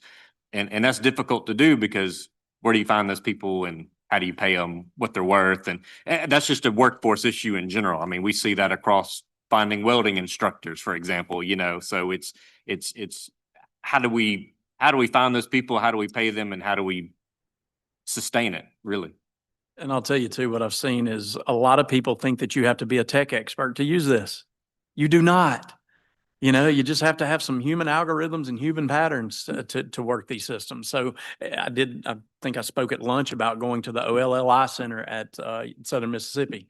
I had some people anywhere from 60 to 85 in that group, most fun group I've had in a long time. They had an absolute blast. They're like, I don't get this tech stuff. And I'm like, it's not that techy. And when you really get down to usage, it's not that techy. So again, those are things that we have to dispel. I have no idea how this works. Well, nobody does until you do it. And it's really not as hard as you think it is. So again, it's just teaching really good things to people to let them get the best out of it. And again, the OLLI group, I was worried, like, how am I going to teach this to people who they feel like they're past their prime with this, right? But they jumped right in and are dying for me to come back for a hands-on, let's pull out the chart paper and let's go to town with it. So again, I think it's just dispelling that myth that you have to be a tech expert to use this. And I think we're thinking along the right kind of track, thinking about advocates, thinking about showing people good models that fit into what they're doing, because not the worst thing that policy can do, but well-meaning policy, I see it go astray more often than not when it triggers the compliance problem, right? So here's an example of what I think would be a really bad policy in this area. Every school district in Mississippi is hereby ordered to incorporate AI into their curriculum. Here's $20,000 to do it. Okay, and without any kind of understanding of how that could work well, and all of a sudden now every school has a particular class on artificial intelligence. That I don't think that's going to work very well because it's going to clutter an already really loud space. But if you can find ways to create a policy that entices people to incorporate something into what they're already doing, that would be really useful and interesting. And part of the problem is I don't think any state legislature would have the knowledge to know what that looks like in each individual school district. So you have to create a policy that is flexible enough to allow that sort of discretion. So one of the things that we're trying to do at the Center for Practical Ethics, we study polarization a lot. So Deborah, the director, Dr. Maurer, is a moral psychologist, and she studies moral convictions and what makes really emotional responses be triggered in conversations. I study political science. This is free advice. Don't have a full-time job and also get a PhD. It's miserable. I say from current living experience. But for those of us who want to study polarization, you study political science as well. And so we're very interested in figuring ways to create conversations that lower the temperature, that get people to put away the things that trigger, that short circuit our ability to have productive conversations. And AI models are really interesting for that, because one of the things you can do is when someone gives a prompt, when you input something into some large language models, you can design agents that have certain responses. And it might be we're exploring whether or not it's really useful for training. That sort of thing. Or where you have an English class that does poetry. I think University of Florida does a great job of this, taking those centralized resources and then empowering departments and faculty to use AI in their research in creative ways. That's the sort of thing that's useful. And that's the sort of thing that at the K through 12 level, if you're showing students what good use cases look like, what responsible deployment of generative AI looks like, that's a lot better than sitting them in a class where they are learning about how to create a good prompt, right? That's something that should come through an iterative experience over the course of their K through 12 education. So I would really encourage you to take a localist sort of response in how you're thinking about this, because each district will have a different set of needs. And one of our grants right now is with the Department of Justice. We're working with school districts to have ethics education and school dialogue and safety programs at districts, particularly in the southern part of the state. And one thing that I can tell you from first experience, I guarantee you, Mr. Chisholm can tell you with even greater experience, is that school districts are overburdened with the compliance that they have to do right now and all the things they're trying to get done. One big giant, here's something else you have to do, here's some money you have to spend. Oh, by the way, it's encumbered and you can only spend it on this thing. I think that's the wrong way to do that sort of policy. So a centralized hub where people can learn based on the things they're already passionate about, finding ways to cultivate advocates and champions, finding ways to embed it in credentialing that's already in place. Way better. And I stress this because I know it's so attractive. The knee-jerk reaction is it's so attractive to ban trading onion futures. It seems like it's solving the entire problem all at once.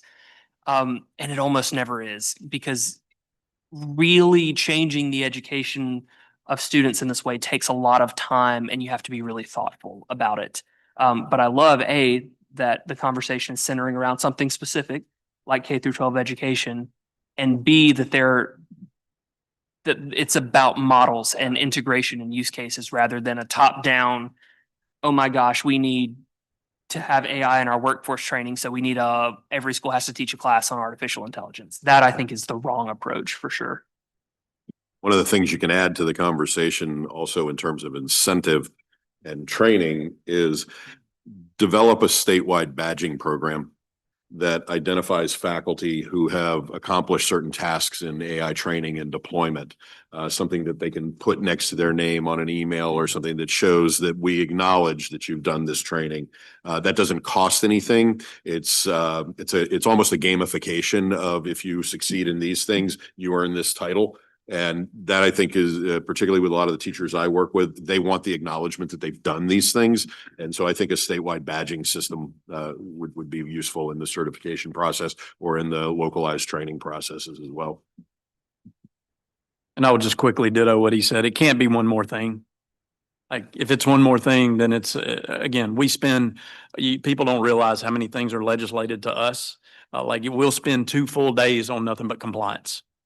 So we have that 3 days up front, but 2 of those days, complete days, are full of compliance.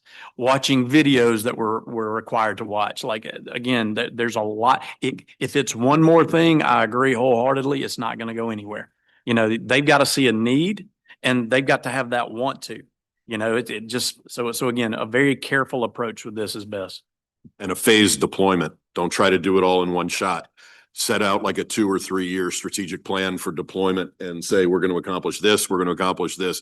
Because if you dump it all, or even, say, here's a QEP for the state, you've got to have this in every curriculum it's not going to happen. But if you slowly phase it in and it becomes part of how we do it, then it's not one more thing, then it's a growing thing. So. And as a practical matter, because the technology is evolving so quickly, I would strongly encourage you to consider putting time limits on something. So you create a framework, you set out a timeline, and then in whatever bill is passed is something like, after 2 years, by mandate, we have to double down on this or change it to make it more appropriate. And that goes beyond education. Part of the reason why I think this is important is you hear Mark Zuckerberg say things like, it's worth it to misspend $100 billion on something because it'll be worth it in the long run. Those kind of numbers, I don't know how to process those kind of numbers, right? So, and that's one company thinking about its capital expenditures in one way. As a country, tech as an industry is making big investments right now in compute power based on a particular paradigm of what artificial intelligence will look like. And it's very possible that in 10 years, it turns out that we've radically misallocated all of these resources. And I think it would be very smart if, as a state legislature, Mississippi was prepared for the eventuality that this industry itself is evolving so quickly. The industry leaders might not be allocating their resources as well as they should. So even if you create something in a totally different realm that's about environmental restrictions, about data centers, or fingers crossed there's a giant lithium mine that we do have access to based on the formation that I think it starts in Arkansas, it comes down into Mississippi, maybe Louisiana as well. all of these things that you're thinking about, I think just this is a changing and dynamic industry. Give yourself the breathing room to react. Don't give yourself the breathing room. Force yourself to reevaluate the effectiveness of some of these things, because otherwise it becomes very difficult. I mean, you know this, right? It becomes very difficult to make changes as needed to policy once it's already there, because all of the standard obstacles to making good policy and to getting the votes and getting it on an already packed agenda, all of that comes up really quickly. So I think timelines to reevaluate something is a good idea when you're dealing with AI policy across the board, but definitely in a phased rollout of something for your education system as well. And I'll say this too, again, this gets away from education, but I think you're setting the model for business as well. You know, again, businesses right now, there are certain businesses, especially in the tech world, that are there's a gap that's already created. You've got somebody that comes out with a bachelor's or master's in coding, and there's still a gap when they get into the industry because most of the base level coding is already being done. They need experts. I mean, that's happening right here, right now. So maybe even the model that's being created now, maybe even for K-12, may rotate into the business side of things as well. There's still some skills that you're going to need. Maybe this is a pathway for business. I just wanted to throw that out there. That's, again, some of the things that I'm seeing across the country.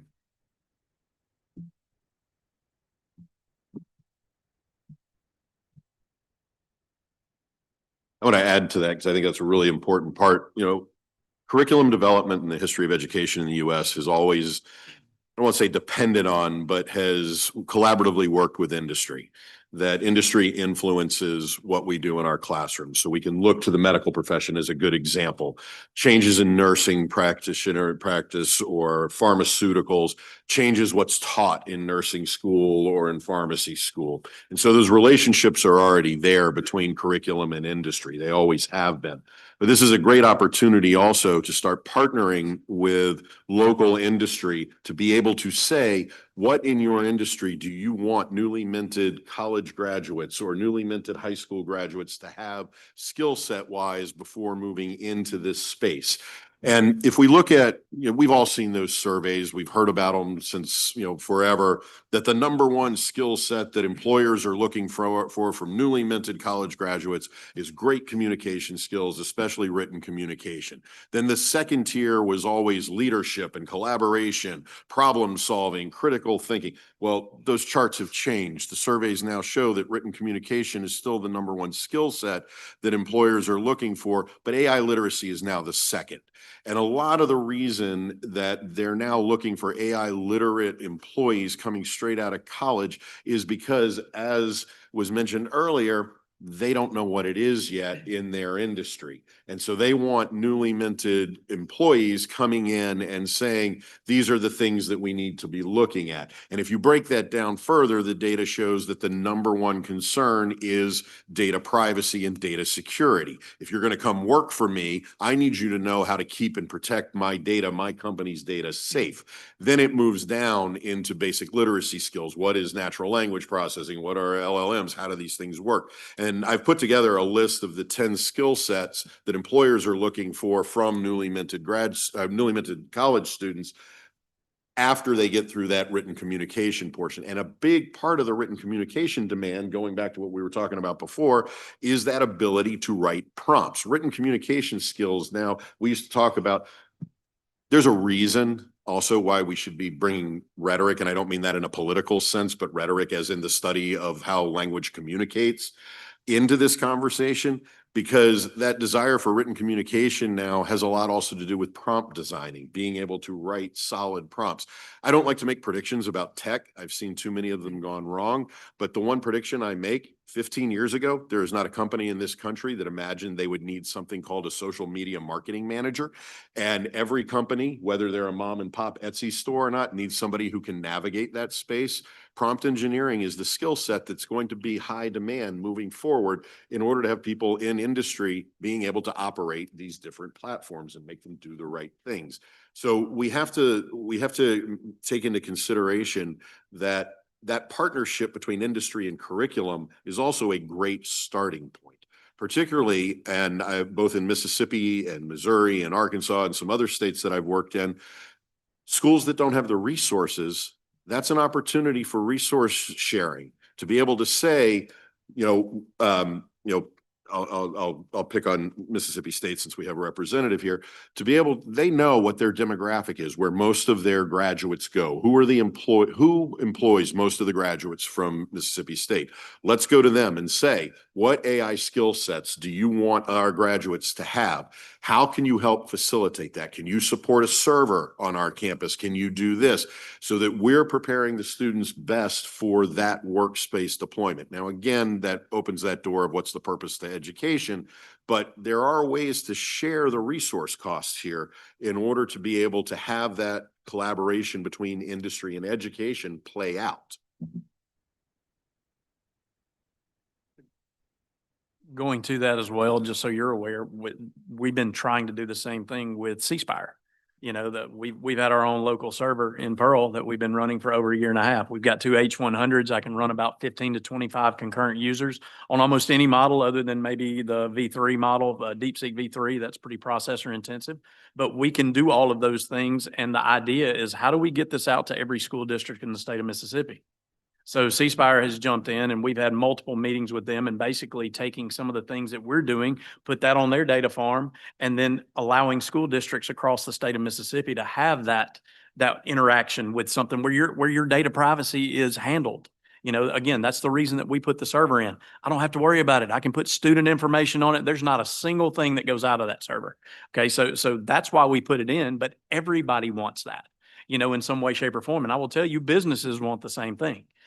Everybody wants to pull the processing power, but they want to keep their data private, you know, and I don't think anybody's had the magic sauce to fix that yet. I know everybody's working on it. So again, that's an equity issue for us across the state of Mississippi. And again, very proud to be working with C Spire. I hope we finally get this done at some point, but they've been super good as partners, you know, and we've gone back and forth multiple times on how do we get this done? What's the next step? And then again, some of the things that we've already created, why reinvent the wheel? You know, we can put that on your server and let you run it, you know? So again, I think the sharing of assets is a fabulous idea. It's just, how do we get that rolled out in multiple locations?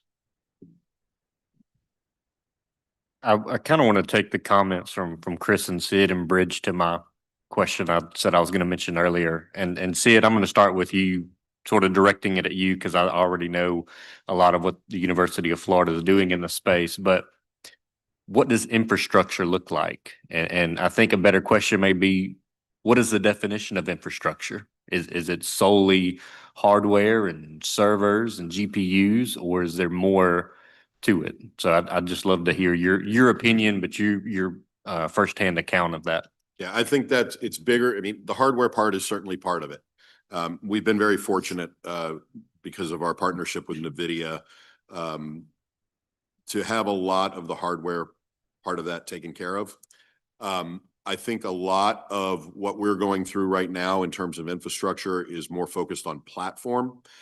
Particularly as we acknowledge, as we have said, that AI is an umbrella term for a lot of different things. What I want in a writing class is very different than what somebody wants over in chemical engineering, from what somebody wants in the music program. All these things are very different.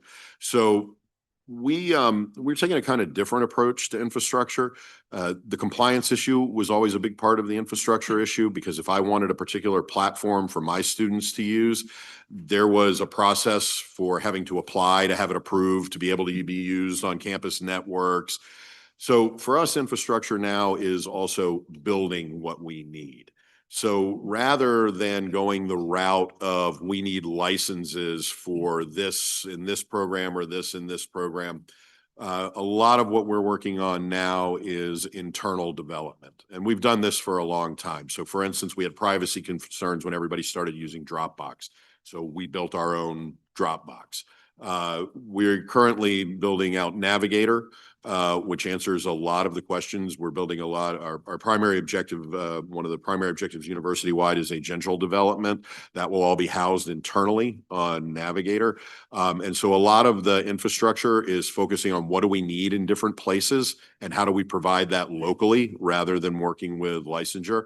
I will say as a side note that we have had a lot of lessons over the years not just in licensing platforms, but in textbook licensing and all kinds of other partnerships that haven't played out the way we wanted them to. So we've become very protective of where are we getting stuff from. A lot of our infrastructure is also focused very strongly on faculty development.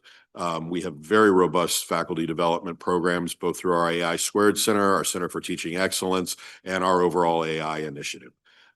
We do talk a lot about hardware, about making sure that things are accessible. We've had conversations not just about access on campus, but what access means globally, in terms of things like we recognize that there are large swaths of this country that don't have broadband access. And so how do we make sure our students have access when they're on campus and when they're at home, those kinds of things. You also have to realize we're pretty big. And so a lot of infrastructure conversations that may be in the College of Engineering may not be what we're doing in liberal arts and sciences, may not be what we're doing in public health, but those things get brought to the table through our AI initiative and conversations happen there. I am only partially involved in some of those conversations, mostly just we need this kind of stuff. But I think that the infrastructure conversation was also influenced by NVIDIA's donation because it gave us a lot of opportunity to do things that we hadn't done before. I also think that, and you had been asking about our partnership with NVIDIA, we're very fortunate. Chris Malachowski is a UF alum, and he came to our provost, I want to say 3 or 4 years before the OpenAI ChatGPT drop, and asked our provost, if I give you the second fastest or fastest academic computer and I forget the number, $50 million, what would you do with it? And our provost didn't miss a beat. He said, I will put AI in everything. And the moment he said that, it just changed how we talk about everything on campus. The university and the state then dumped another $50–70 million on top of that. We have hired, don't quote me on this number, it's somewhere between 200 and 300 faculty in AI alone. We have a QEP that has put AI across everything. It's not that every single class has to have AI, but AI becomes the predominant way we're talking about things. I would be exaggerating, but as chair for the last 10 years, if I wanted to hire somebody in romantic literature, the dean's office is going to ask, where does the AI play into this? That they literally wouldn't stop the hire, but that's part of the conversation. So the infrastructure conversation is part of the overall AI in everything conversation. And of course, there are resistant pockets, and then there are pockets that are just elevating this. We also, in that infrastructure, spend some money really working with our students, not just in curricular approaches. We do a week-long AI days every year that allows faculty to present their research from across all disciplines. We do a whole series of student awards. We've just in the last 2 years added generative AI competitions. So students are making film and art and poetry and dance and all sorts of other kinds of things. Going back to something that Superintendent Chisholm said before, for us, this is not a CTE issue. This is an entirely across campus approach. We approach it multidisciplinarily. And so infrastructure is talked about in pockets and then brought all together. Does that get at what you're getting at? Or were you looking for more specific numbers? No, absolutely. And I would ask, Madam Chair, if we could share out that white paper on the 50-state initiative we had looked at that relates to the University of Florida. I think that'd be beneficial for everybody on the task force to read. But no, thank you. That's absolutely what I would also add, and I don't know how public it is. It may be on the web, but I will gladly check. I served this past year on the UF Blue Sky AI Task Force. It was a group of about 15, 18 of us that had been assigned by the provost to ask the question of, okay, what do we do now moving forward for the next 5 years? And I think we came up with, I want to say it was 13, 14 primary initiatives in AI for the institution that now will go to people well beyond my pay grade to determine which one of these things we're going to pursue. And as I mentioned before, developing a robust internal agential AI system was the priority that we worked with faculty, staff, students, administrators, local stakeholders, national stakeholders, to develop all of this. So it's a rather robust conversation. Dr. Napier, if I may, let me give you a statistic from our district specifically. We've had to double our bandwidth. There's your number for us. We've had to double it because there's so much usage now. So we had to change that. So. And I think just for the task force, the consideration there of building out infrastructure. I know we have a lot of computational power already in the state. But as we go forward with, I think more of a focus of AI, but more specifically, some of the new things that are coming out through NVIDIA and other partners, how do we scale that? What does that look like? What is the longevity of that? How do we sustain it? So just kind of some broad points of conversation going forward. I would add one more thing because it's been part of the general conversation. I don't know if infrastructure is the right word here, but our processing ability right now is so massive that we regularly receive emails from the Office of Research or from the AI Center encouraging us to come up with more AI projects. We're constantly being challenged, and they've used the term the grand challenges, how use this to answer the big global questions. But even with those kinds of efforts, we have made our HyperGator 2.0 or 3.0 or whatever version we're on, the HyperGator, everything's Gator, HyperGator, Navigator, HyperGator, we have made that available to anyone working in the state college system or the state university system as well, so that those underfunded state colleges that have a need to have that kind of computing process can use our time for that. So we've also made it an effort to make it a statewide accessible resource. I wanted to kind of make that comment, and I think what Dr. Napier said and Sid, what you just said is where I wanted to plug in, which is it is absolutely not imperative across all of these different components of what we may term as infrastructure to share. But I think when we can share, and Colin noted it, and I think you drove it home, we absolutely should. I think from a statewide perspective, it could be what Superintendent Chisholm said. Maybe it's bandwidth, right? Maybe there is a way to approach those things more holistically that, a rising tide raises all those boats in the state. And I think ITS would be absolutely willing, only where it's appropriate and agreed to help think about that from a shared perspective, because that is part of our core mission. So great comments. Which also then plays into the competitive notion too. That's why I said right. Appropriately shared. Right. We're not sharing with you either. So, but I think you're right. The rising tide metaphor is perfect there. So, and we also have to recognize that within the state, particularly among students are moving institution to institution. And the other thing for us is, I don't know in Mississippi, but we have a common curriculum numbering system. So that if a student takes first year writing at a community college, or we're now state college, in Miami, that credit automatically transfers to any other institution in the state system. So that part of what we're doing is we're improving the possibility of these students no matter where they are in the state.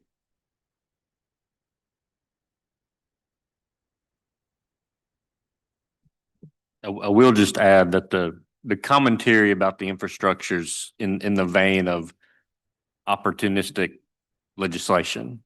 It's very much viewing it in terms of setting policy or things going forward to incentivize not only post-secondary, our higher education and universities, but even businesses as they want to dabble in the space to the point of sandbox environments or many things, the getting their hands dirty, so to speak. We're doing a good job right now with our AI Innovation Hub through ITS, AWS in Maine, and trying to get more hands-on and get people to realize the impact, the power, the opportunity there. And I think as that builds out and we go to add more capacity, whether that's through ITS, through Mississippi State, through other avenues, then that's when the win starts happening and you start scaling that up, whether that's in terms of bandwidth or, just meeting to Sid's point, what he said earlier of building what we need. And there's one other comment you made. I have to go back and find it, but, being very deliberate and strategic, in the way we're doing this. It's not just, hey, we're going to go buy $500 million worth of equipment. No, we want to build up to that point. So. And I'll say too, I think we need to look outside the box for things as well. And I think Mississippi State's done a great job getting their coding truck out to, districts across the state. I think we can look at something very similar to that with AI, especially we start talking about equity with this. What if we have some Delta schools that don't have the capacity for some of this, or they don't have the funds for some of this? I think if we had partnerships with universities that would be willing to do this, we could jump in together and create expertise and then get those out. And maybe it's there for a day, maybe it's there for a week. I don't know how it would work, but again, just talking about things that could be very positive legislation that have some backing with it. I think that's another way that we could get this information out to districts that really struggle. And we already have a network in place.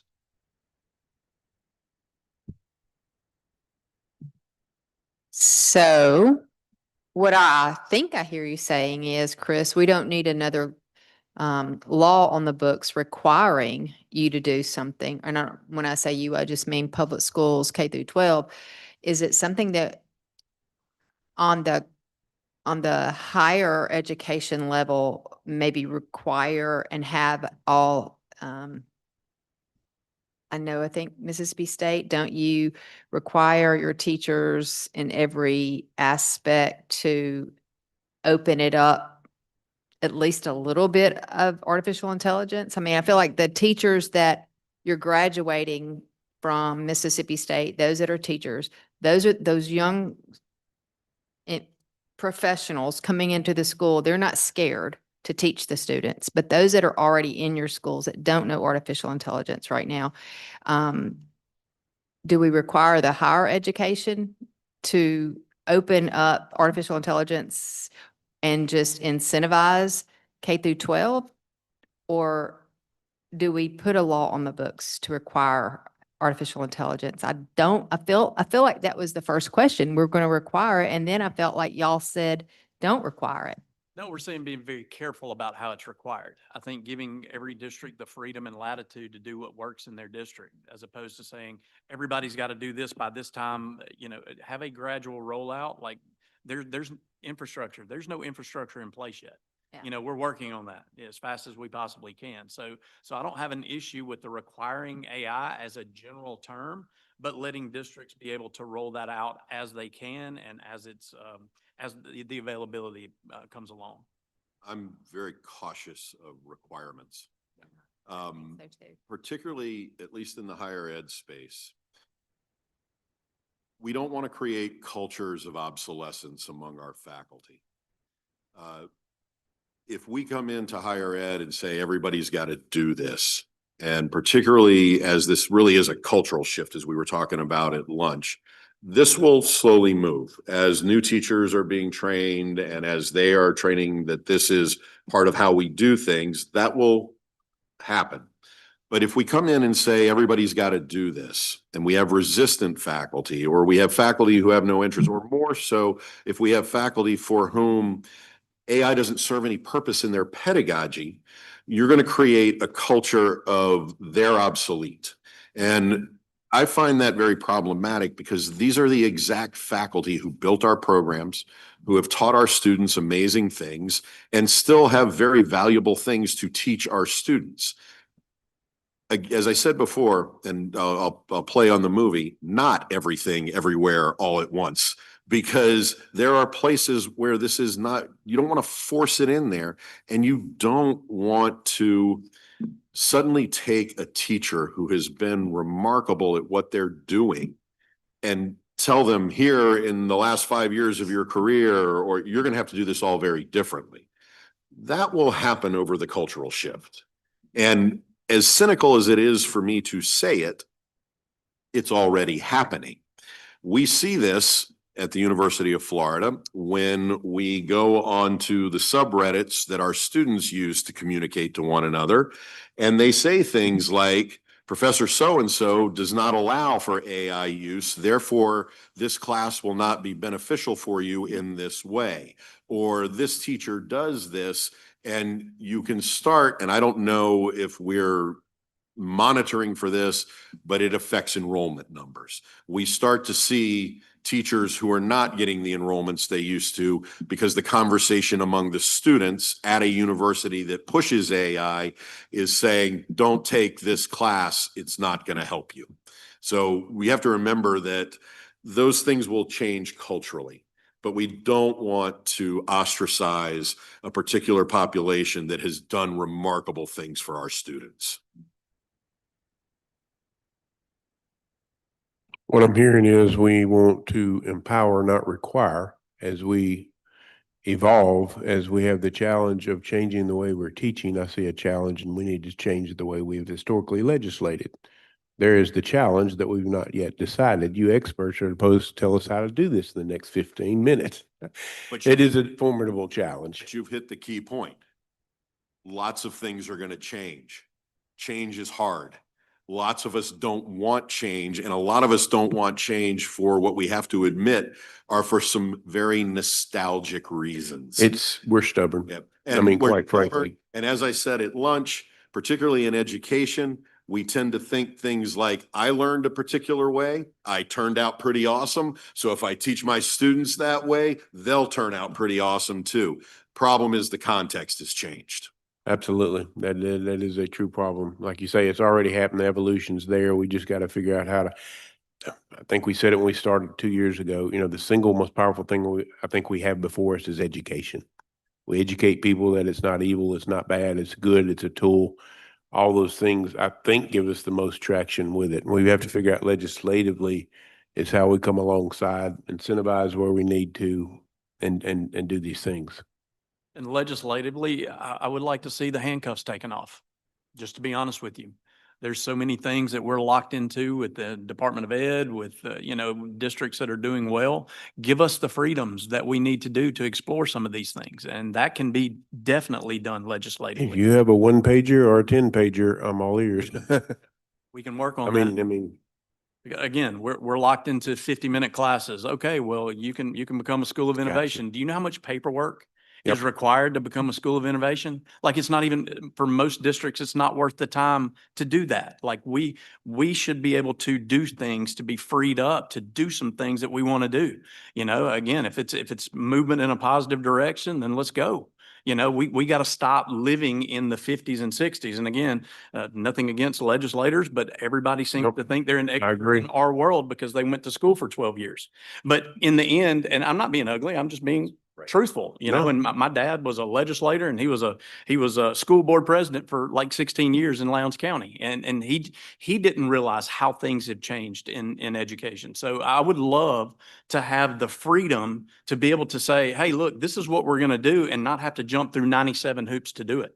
Our educational models were built on classical Greek education. And then if you follow that trajectory through Europe, the Germanic universities, the British, we have been teaching the same way for 2000 plus years. And this is a wake-up call that doesn't work anymore in all contexts. And I completely agree that, legislatively, not just undo the handcuffs, but maybe there's a period of, let's not legislate this and see what happens, but let's provide the tools and the resources for it.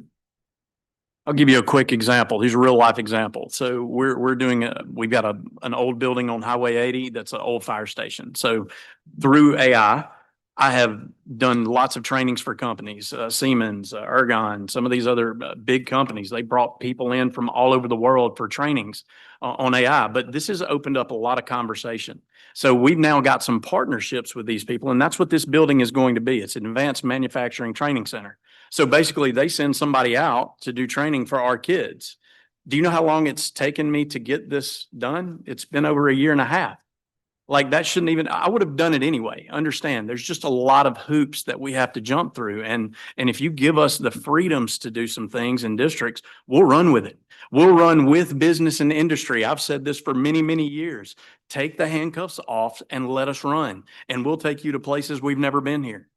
So again, that's just a perfect example. Now, again, I'm very proud to say in January, we're going to get this off the ground finally, but it's taken, why should there be so many hoops for me to get a half a credit for a kid, you know, through our educational system when I've got a company that's willing to come in and give them on the job training? So that is certainly a way that you can help. And of course, and coming out of the humanities where we tend to problematize things rather than solve problems, this really adds the question of what are we doing with campus space? Because most of our buildings were built in a classical educational model with classrooms. Yeah, we're seeing new buildings being built on every campus with collaborative space and digital space and cyberspace. But how do we rethink what a campus even looks like or what the purpose of a campus? And then we have to start asking all those questions about the college experience and how in this space that we're reconceptualizing, do we still emphasize things like the social experience, the face-to-face communication? You know, part of what I argue about a lot with the AI integration is there's still certain aspects of what we do that we do really well and have done really well for a long time. And we don't want to lose those aspects of education. But a classroom building, classroom building doesn't serve the same purpose it once served. So how do you come in and rebuild a campus, whether it's a high school or a college or a community learning center? I mean, this is big change, and we have to figure out how we're going to do that. I kind of want to pivot away from education for 1 second. Ethan, I want to go to you and the role of the Center for Practical Ethics. You said you're currently one of the focus of the center is currently on agentic AI. Is that correct? Can you just explain a little more about what y'all are looking at right now in terms of whether it's research or you know, developing a report or what you're hearing? Because I know agentic's pretty new to the point of not even the general public is aware or using it. But I'm just curious, you know, in my opinion, it's one of the developing aspects of this for us to consider, you know, within the next 2 years, kind of turning around and seeing where it's evolved. But I just want to hear your perspective of what you're seeing or reading or maybe turning around and speaking to on that front. Sure. So the first thing to say is that, again, the term agent is being used and abused across the industry. Microsoft Copilot, ChatGPT, they all have features that allow you to train agents. That's not what we're talking about. Those are useful things. An email summary, helping me with my calendar. Those are really useful things. That's not what we mean. The military is not interested in helping getting their calendars correct, right? That's not what they're interested in.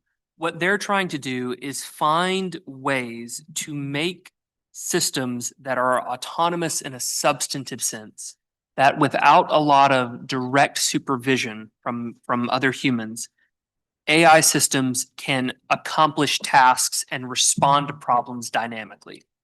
That's maybe it's not so far flung, but that's the future we're headed to. There's a book called Living with Robots, written by, I can't remember, but it's a great book. I would encourage you to read it because it explores a lot of these questions. One of them is about the military application in particular. When we did our Policy Talks 2024 event, the authors of that piece were some of the people we invited to one of our follow-up focus groups, specifically to ask them what this means. And it spawned a number of really interesting research questions for us on the ethics front. So ethics is actually more of a dynamic field than you might think. Sometimes you look at something and think that the sky is going to fall. And then it turns out upon analysis, it might not actually be as complicated as you thought it was. Self-driving cars are probably a good example of that. When that first was pitched, everyone thought we were all going to have to be designing algorithms and decide whether or not to hit a baby or a 99-year-old woman. It turns out that's just not really what self-driving cars are able to do. It's not what we're requiring. And the sort of ethical principles that are guiding that are the same sorts of principles that you would want for a responsible driver anywhere in the world for any reason. You know, stop at crosswalks, don't go through stop signs, don't kill people as a general rule. And it just turns out the technology isn't, you know, driving onto sidewalks, analyzing everyone who's there and picking who to kill over everyone else. That's just actually not the case. But we didn't know that at the beginning. So agentic AI is very new and it's very interesting and it's opening a lot of ethical questions. One of the ones that we're focused on most concretely is the impact it has on users. So this all started with the best of intentions. Human factors researchers, otherwise known as ergonomicists. So when we think of ergonomics, at least in my mind, I'm thinking of like, what's a really comfortable office chair? You know, what's an ergonomically correct chair?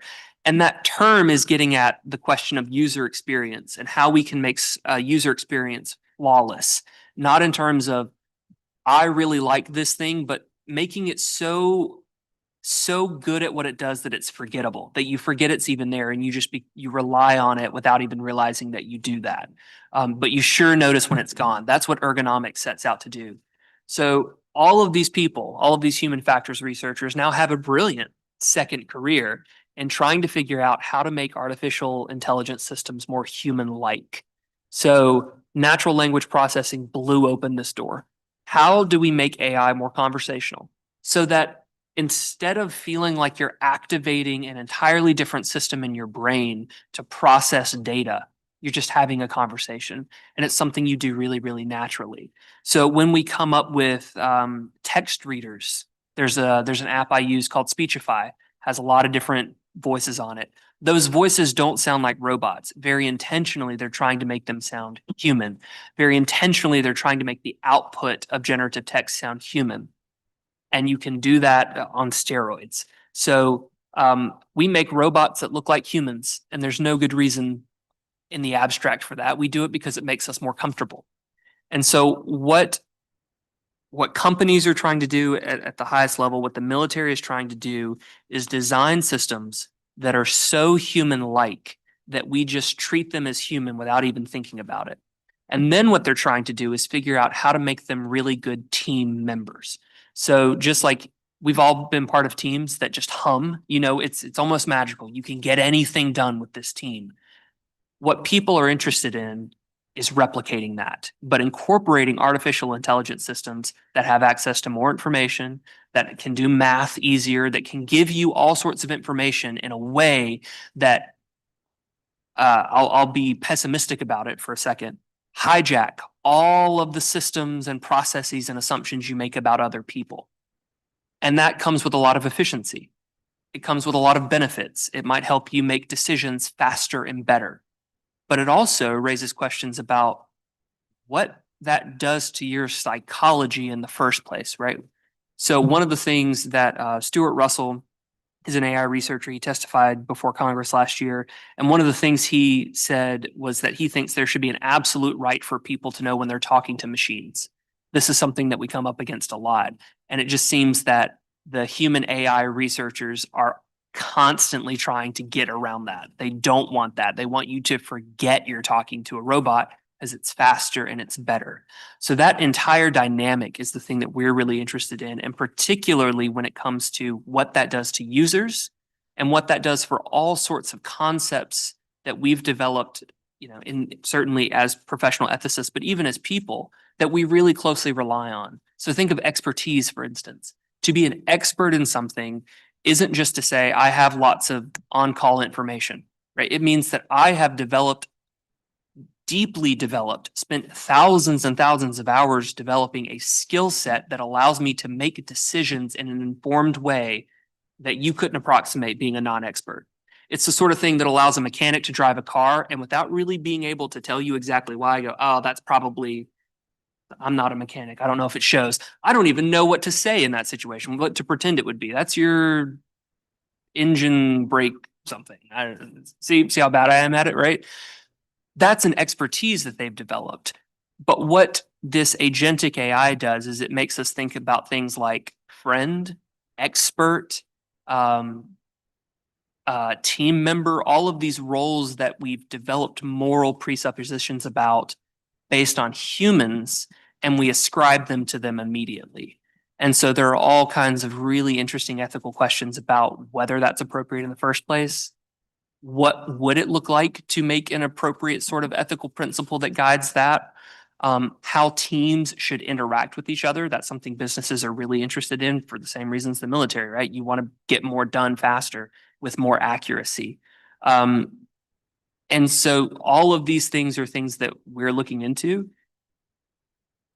And right now, it's a little bit, it's a little bit like the Wild West, because like the medical community, especially, Beth Israel Deaconess Hospital developed an AI system that's really, really good at predicting cancer. It can look at images and it's amazing at predicting cancer. Fantastic. No objections. And then they gave it trappings that made it seem essentially like a really advanced medical student. And so they've referred to it as a promising adjunct in their teaching program. That creates issues. That creates a lot of complicated questions about what we think expertise is doing, who's responsible for the recommendations of that expert. And sometimes, it might be, the stakes might not be that high, but thinking about drones, you were talking about drones earlier. If we're thinking more and more warfare is being conducted remotely, and so from 7,000 miles away, you have teams of people trying to make decisions about when to launch missiles and when not to, and what targets to strike and what not to. And if you just have an AI system that spits out data, some sort of data, and you're trying to assess it, that's one thing. If you give your AI system a name and it looks like a human and talks like a human, and you're treating it as a member of a team, that creates an entirely different dynamic. It creates an entirely different set of ethical principles that you need to work through. And again, this is new technology. It might turn out all the use cases, the way that we look at it, could be totally normal, right? We could have another case of the self-driving car problem where it turns out that, really maybe we were wrong about that. I really, really doubt that that's the case in this instance, because so many of the moral obligations that we consider are based on roles and they're based on humans. We take it that mothers have special responsibilities of a moral nature to their children that brothers don't, sisters don't, right? And so that role-based thinking is central to how our moral psychology works. And it's currently, again, be pessimistic. I don't think this was the intention, but it's currently being hijacked by agentic AI researchers to make teams more efficient. And it's something we're looking into because it's really, really concerning. But it seems to be the direction everyone's going. Eventually, right, you would want to not have to hire faculty at a university. We've got our teaching agent here, our expert in Shakespearean literature, because we fed it all of Shakespeare, certainly, and then everything that's ever been written about Shakespeare. And then we gave it all the human trappings.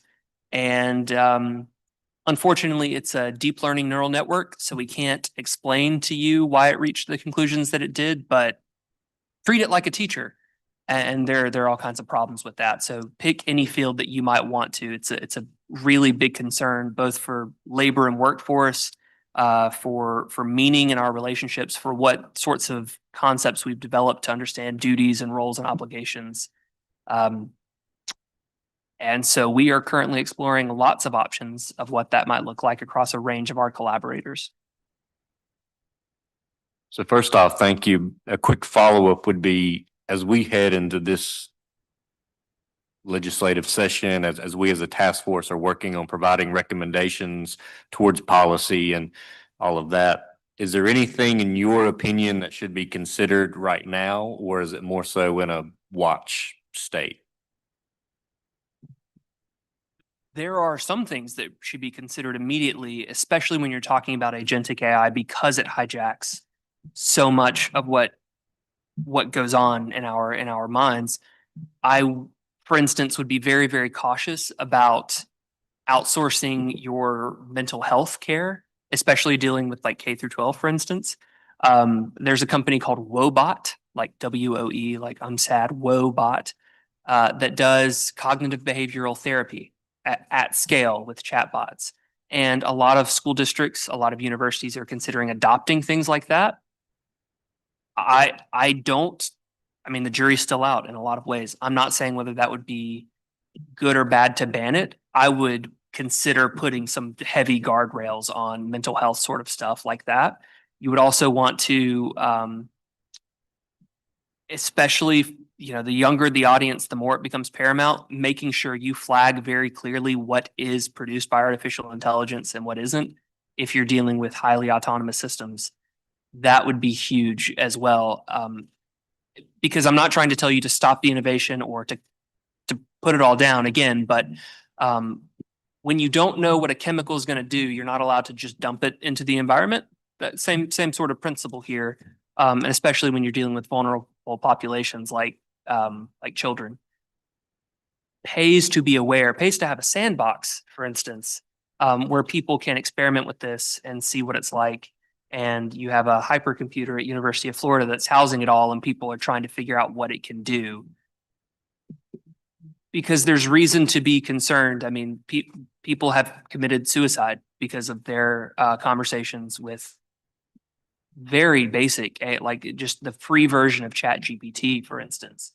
And there are systems that were developed to be AI replacement, like partners, like romantic partners. And it gets weird. It gets weird really quickly. And sometimes the companies have to like shut things down, and people say they feel like a part of their soul died. I mean, that's a direct quote from someone who used Replicant AI, was the service that I was thinking of there. So anything with agentic AI, anything that's doing its best to look and sound and be human, flagging that it is in fact not human, I think for the moment, and again, big fan of putting dates to double down on that or to re-examine it. But that is a wise thing to do at this point, partly because, and I think Sid has made this point several times, we don't have the cultural knowledge dispersed to be able to deal with that readily. People just don't know what to do with it. So that would be the main thing. Not just that they don't know what to do with it, but they're unaware of how long this has been in play. So agential AI was the way we're talking about it now. I just read a study a couple of weeks ago, and I'm sorry, I know you were getting ready to say something. But, there's a study that just came out about 2 months ago that we humans prefer to read AI generated content until we know it's generated by AI. That's the discrepancy, is knowing who did this, who didn't. And AI generated content is not new. For 12 years, I've been using an example. In LA, there is an AI bot that has been, it's almost 15 years now they've been using it, that takes data right off of the USGS data source. So if there's an earthquake anywhere near LA, it's called QuakeBot, takes that data, writes a news story, and it immediately goes into the LA Times with no human intervention, and nobody ever identifies this is AI generated content.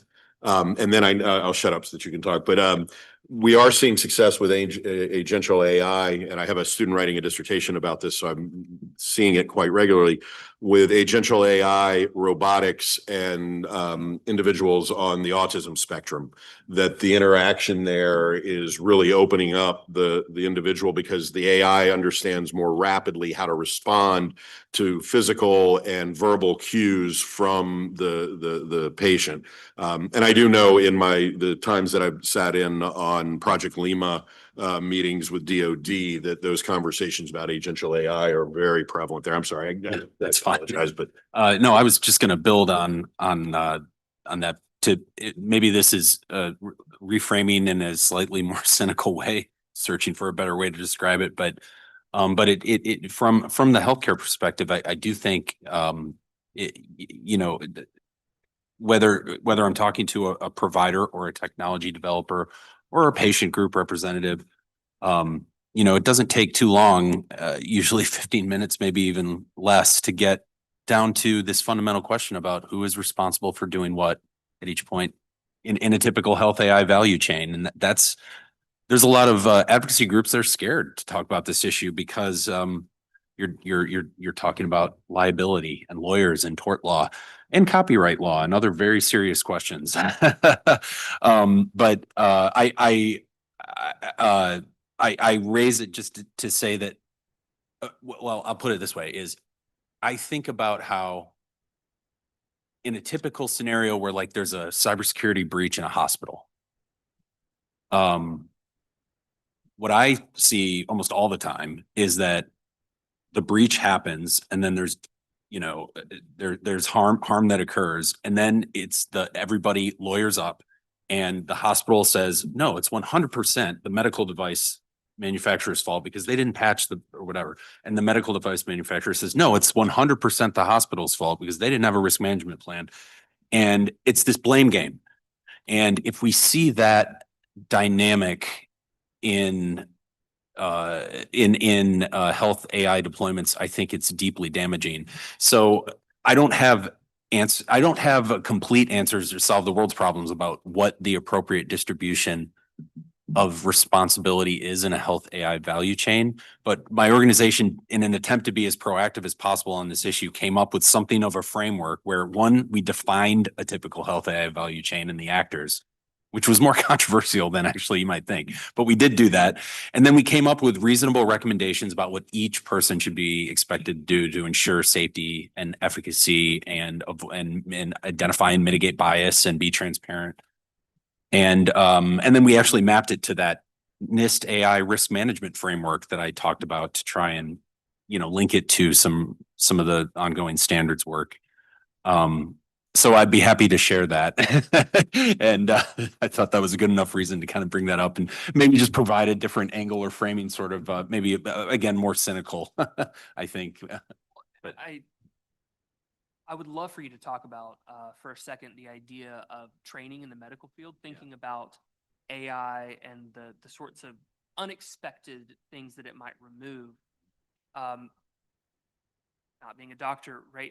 But I think that training in the medical field is critical. There's stakes, right, in a way that there might not be in lots of other fields. And that what doctors are trained to do will change based on the sorts of treatments that are widely available. Right? So if it's the case that by a very simple medical device, you can almost eliminate a problem that used to require some sort of more invasive procedure that people were trained to do. Right? I know that like a 10-year difference in doctors makes a massive difference in what people are trained about. So thinking about, again, what a policy would look like and the desperate need for flexibility there, I think the medical field is ground zero for what that might, why that's important. I'd agree. It is unique in that sense that like the safety of life aspect is so clearly in your face all the time, but it is a ground zero. And I know that I'm aware the different academic medical centers are doing great work, but it's tough for me to say that there's like a uniform standard in all the boats. So you know, that is an area to look into, I think. And when I bring up the liability topic, by the way, just for absence of any doubt, I'm not advocating for legislation right now, just monitoring. I think it's an important question. It very well may be that similar to the, you know, kind of the similar way that you frame the self-driving car problem, is that maybe existing tort law and criminal law is adequate to address some of these use cases, but it may emerge that it's not. So anyway, it's just an interesting area I thought I would raise and share. And I'm happy to share that proactive framework we came up with. Thank you. As Dr. Napier just asked, I mean, I think you may have answered well. I'd like to extend the same question to each of you. As we approach session, is there anything that you see that we need to look at legislatively that may be imperative? Well, I did have one to go back to the opportunistic angle and empowerment rather than requirements that are top down. And this is maybe unique to the health. I think it is unique to the healthcare space, but you know, I still, I guess first I would say, you run into a lot of times private sector voices that will have some quip or another that says something like, we don't want innovation, private sector innovation at the speed of government, and they want government to stay out of the way. And that's a valid that's often a valid thing to say, but I think healthcare is unique in a sense because you kind of have that, at least as far as I see it, because the biggest because of the money, the biggest spender on the healthcare on healthcare services is the Medicare and Medicaid systems. And I've seen just over the last eight years or so that only after the Medicare system or some Medicaid systems created some new incentive, an empowerment rather than a requirement, for the flexible uptake of some new digital health modality. Only then did the private payers go, oh, okay, we'll do that too. And actually, as they were rolled back in the aftermath of the pandemic, so too did some of the private payers. So at least maybe there's private payers who would disagree with me, and that's fine. But anyway, that's just a little bit of framing. I think there's immense opportunity to provide reasonable payment, essentially, for not for the tool itself necessarily, like buying the software, but for the time that a Medicaid doctor spends. They have to account for every minute that they're working, and if they're not compensated for that minute, then the odds are that they're not going to do it. And the great news is that I think that there's a variety of kind of more on the cooler side of like the AI use cases in healthcare, because there's some really compelling use cases that are just like admin back-end use cases that will save a bunch of money, which is great. But AI tools that are providing, that are supporting a clinical decision. Diabetic retinopathy is a really interesting one. They take a picture of the back of your eyeball and assess whether you're at risk for or have diabetes. There's, dermatology, finding cancerous nodules in an X-ray and other things like that. The problem with certainly with the Medicare system, and to the credit of the current administration, they've been really forthright about that it is a problem, which is a great thing that they acknowledge. Now they want to figure out how to fix it, is that all it's like a 1990s approach. All software is treated as a non-practice expense, as they call it, as an administrative task, so that the license fee I pay to Microsoft Office for Windows and Word is treated the same in these systems as an AI tool that's supporting a clinical decision. And I think that doesn't. I think most policymakers will admit that that's not right. That doesn't make much sense. But for the tools that are clinically validated, it's demonstrable that they can improve outcomes, they can assist in population health management, they can save costs, and they can support the healthcare workforce, which is sadly an understated goal, I think, widely. There's lots of opportunities, I think, to provide the flexibility for the caregiver or the provider to undertake those actions, to review that patient-generated health data using a tool that qualifies if they want to. It wouldn't be a requirement that they do. And there's some modest progress. Again, there's pros and cons and lessons learned and everything to take from it at the Medicare level. But you do have that reimbursement right now in the Medicare system for diabetic retinopathy, for example. And I think especially with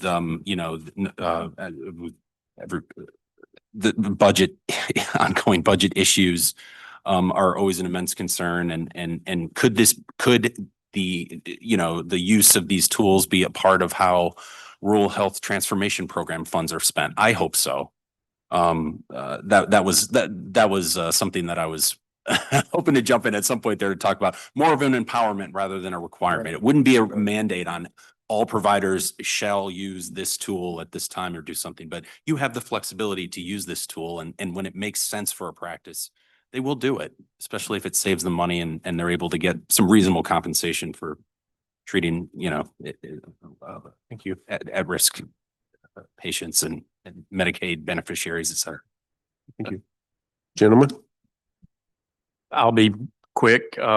Again, training, that's priority number one for us. We've got the ball rolling, but I'm not sure how many pins we're going to hit. We're not bowling 300 right now. So anything that you can do to help us with that, I would certainly appreciate that. I would say heavy penalties for things that we know are bad. The deep fakes, I think there needs to be some heavy penalties for that for the agentic AI. People don't realize how good these models are now, especially the voice that you hear. They are so human-like. I'll give you an example. My dad got a random call. I've told, all of these groups, especially when I do the Pearl Senior Center and the OLLI at Southern Miss, that's one of the first things I tell them: never answer a call that you don't know the number, and never answer a text that you don't, because they will get you on the phone and they will extort information out of you. My own father, who has Parkinson's, was about to give his social to one of these systems. So again, I think heavy penalties for groups that are doing things like this. We make the assumption they're here in the U.S. They could be abroad. That's the reality. But if we do catch someone, I think heavy penalties for those would be something as well. And then again, just a very proactive approach for us is just let's create legislation that's not, I don't want to use the word punitive, but with opportunity. Let's look at legislation that has opportunity for us and the things that we can do, as opposed to trying to limit the things. Don't take that one situation that's bad and generalize it to all models and everything that's happened. And we have that's the knee jerk.